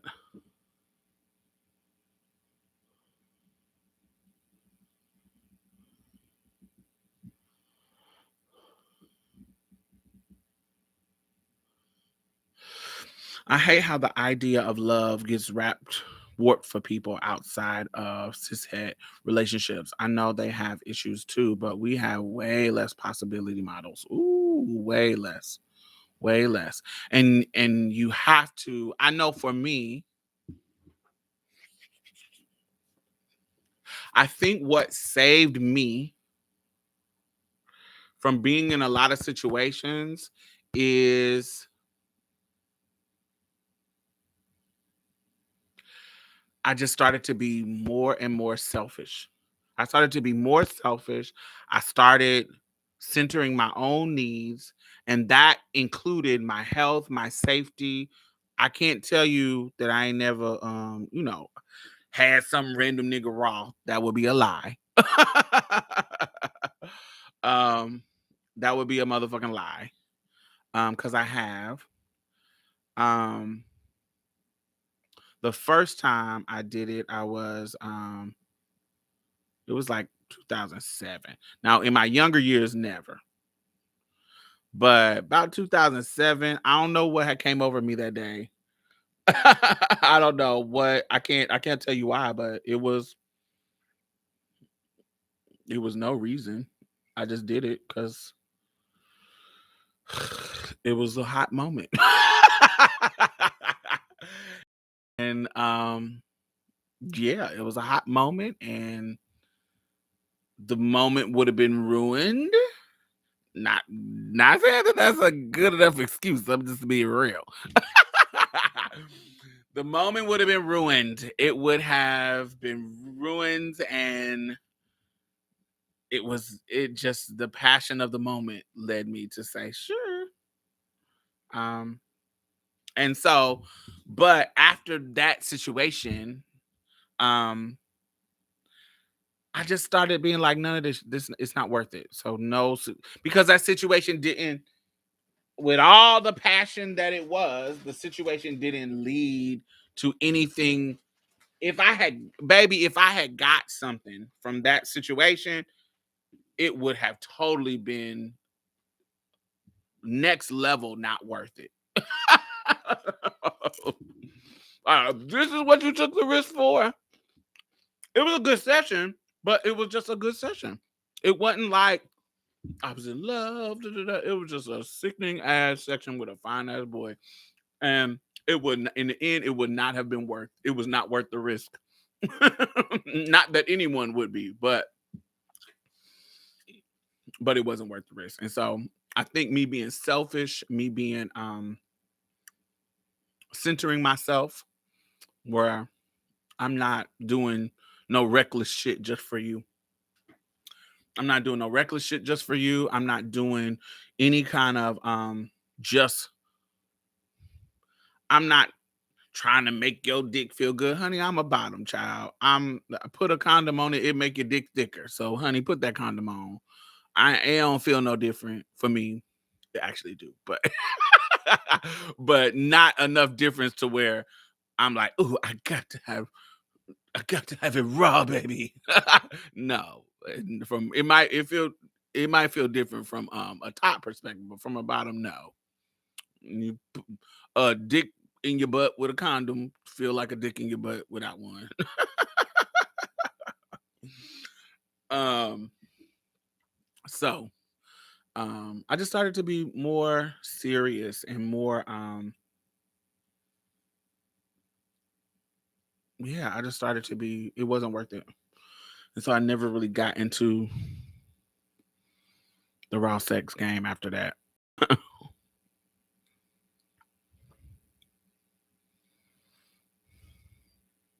but there definitely wasn't any kind of possibility models.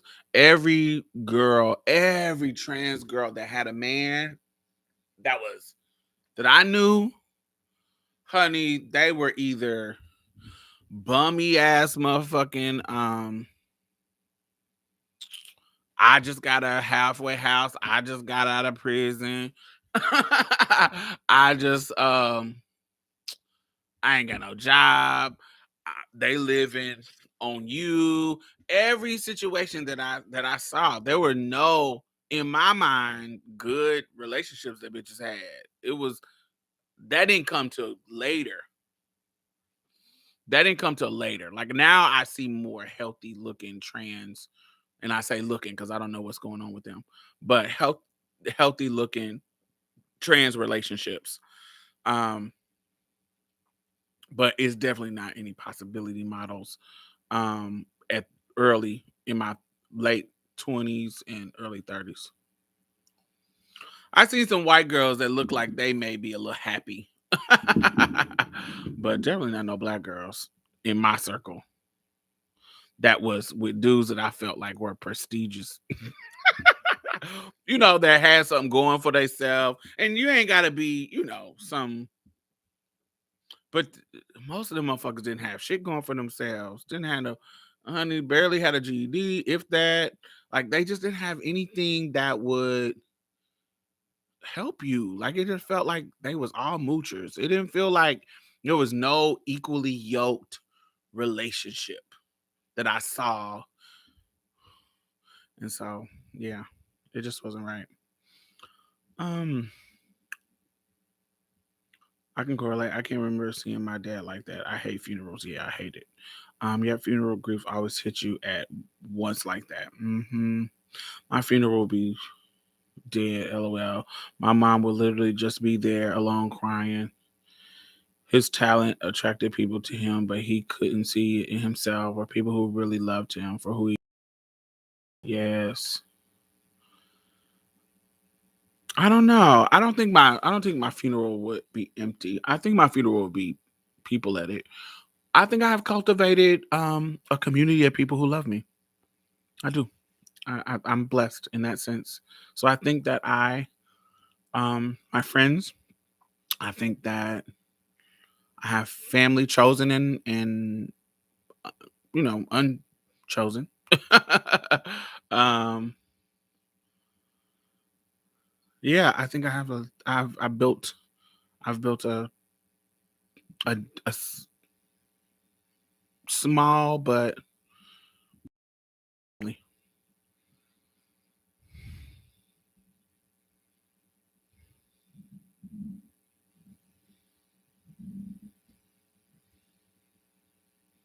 yeah. Shout out to Samaya and Tierre. They have been on the show on Marsha's platform a few times. Samaya and Tierre. Shout out to them. I love their relationship. I met them in Atlanta. That's why I had them on the show because they were such a beautiful couple and they had been together at the time 9 years. So that's been about, they should be like 10 plus now. Shit, that's been like 12 something. That's been about 3, 4, 2019. So yeah, they're about 11 now.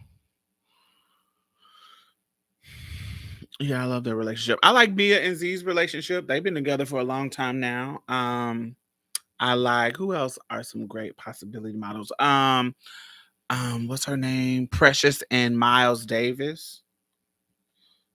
As I list only trans on trans relationships. I'm trying to think, do I have any ones with cishet men that I know personally? No. Oh yeah, my friend Ty, she's been with Hazel um Jag for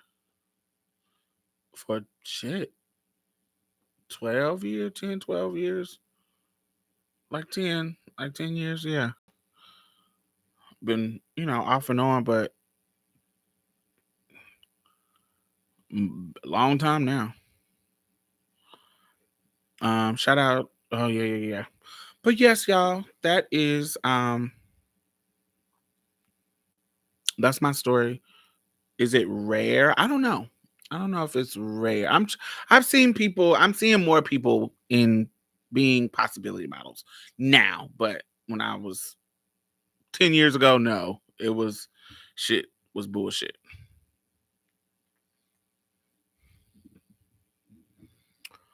But make sure y'all thumbs up. It is 54 y'all, and only 37 of y'all has thumbs up. Thumbs up.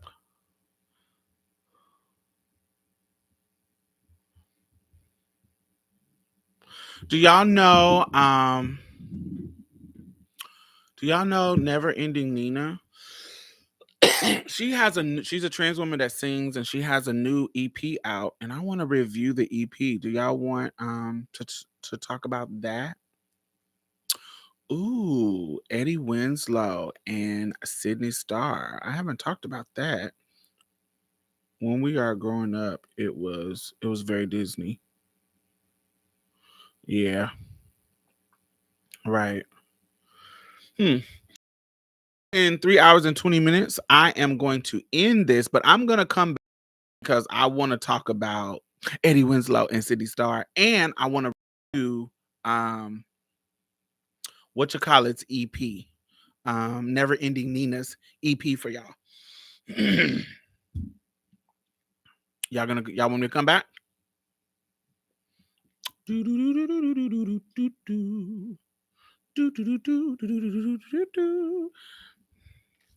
Because this is going long, child.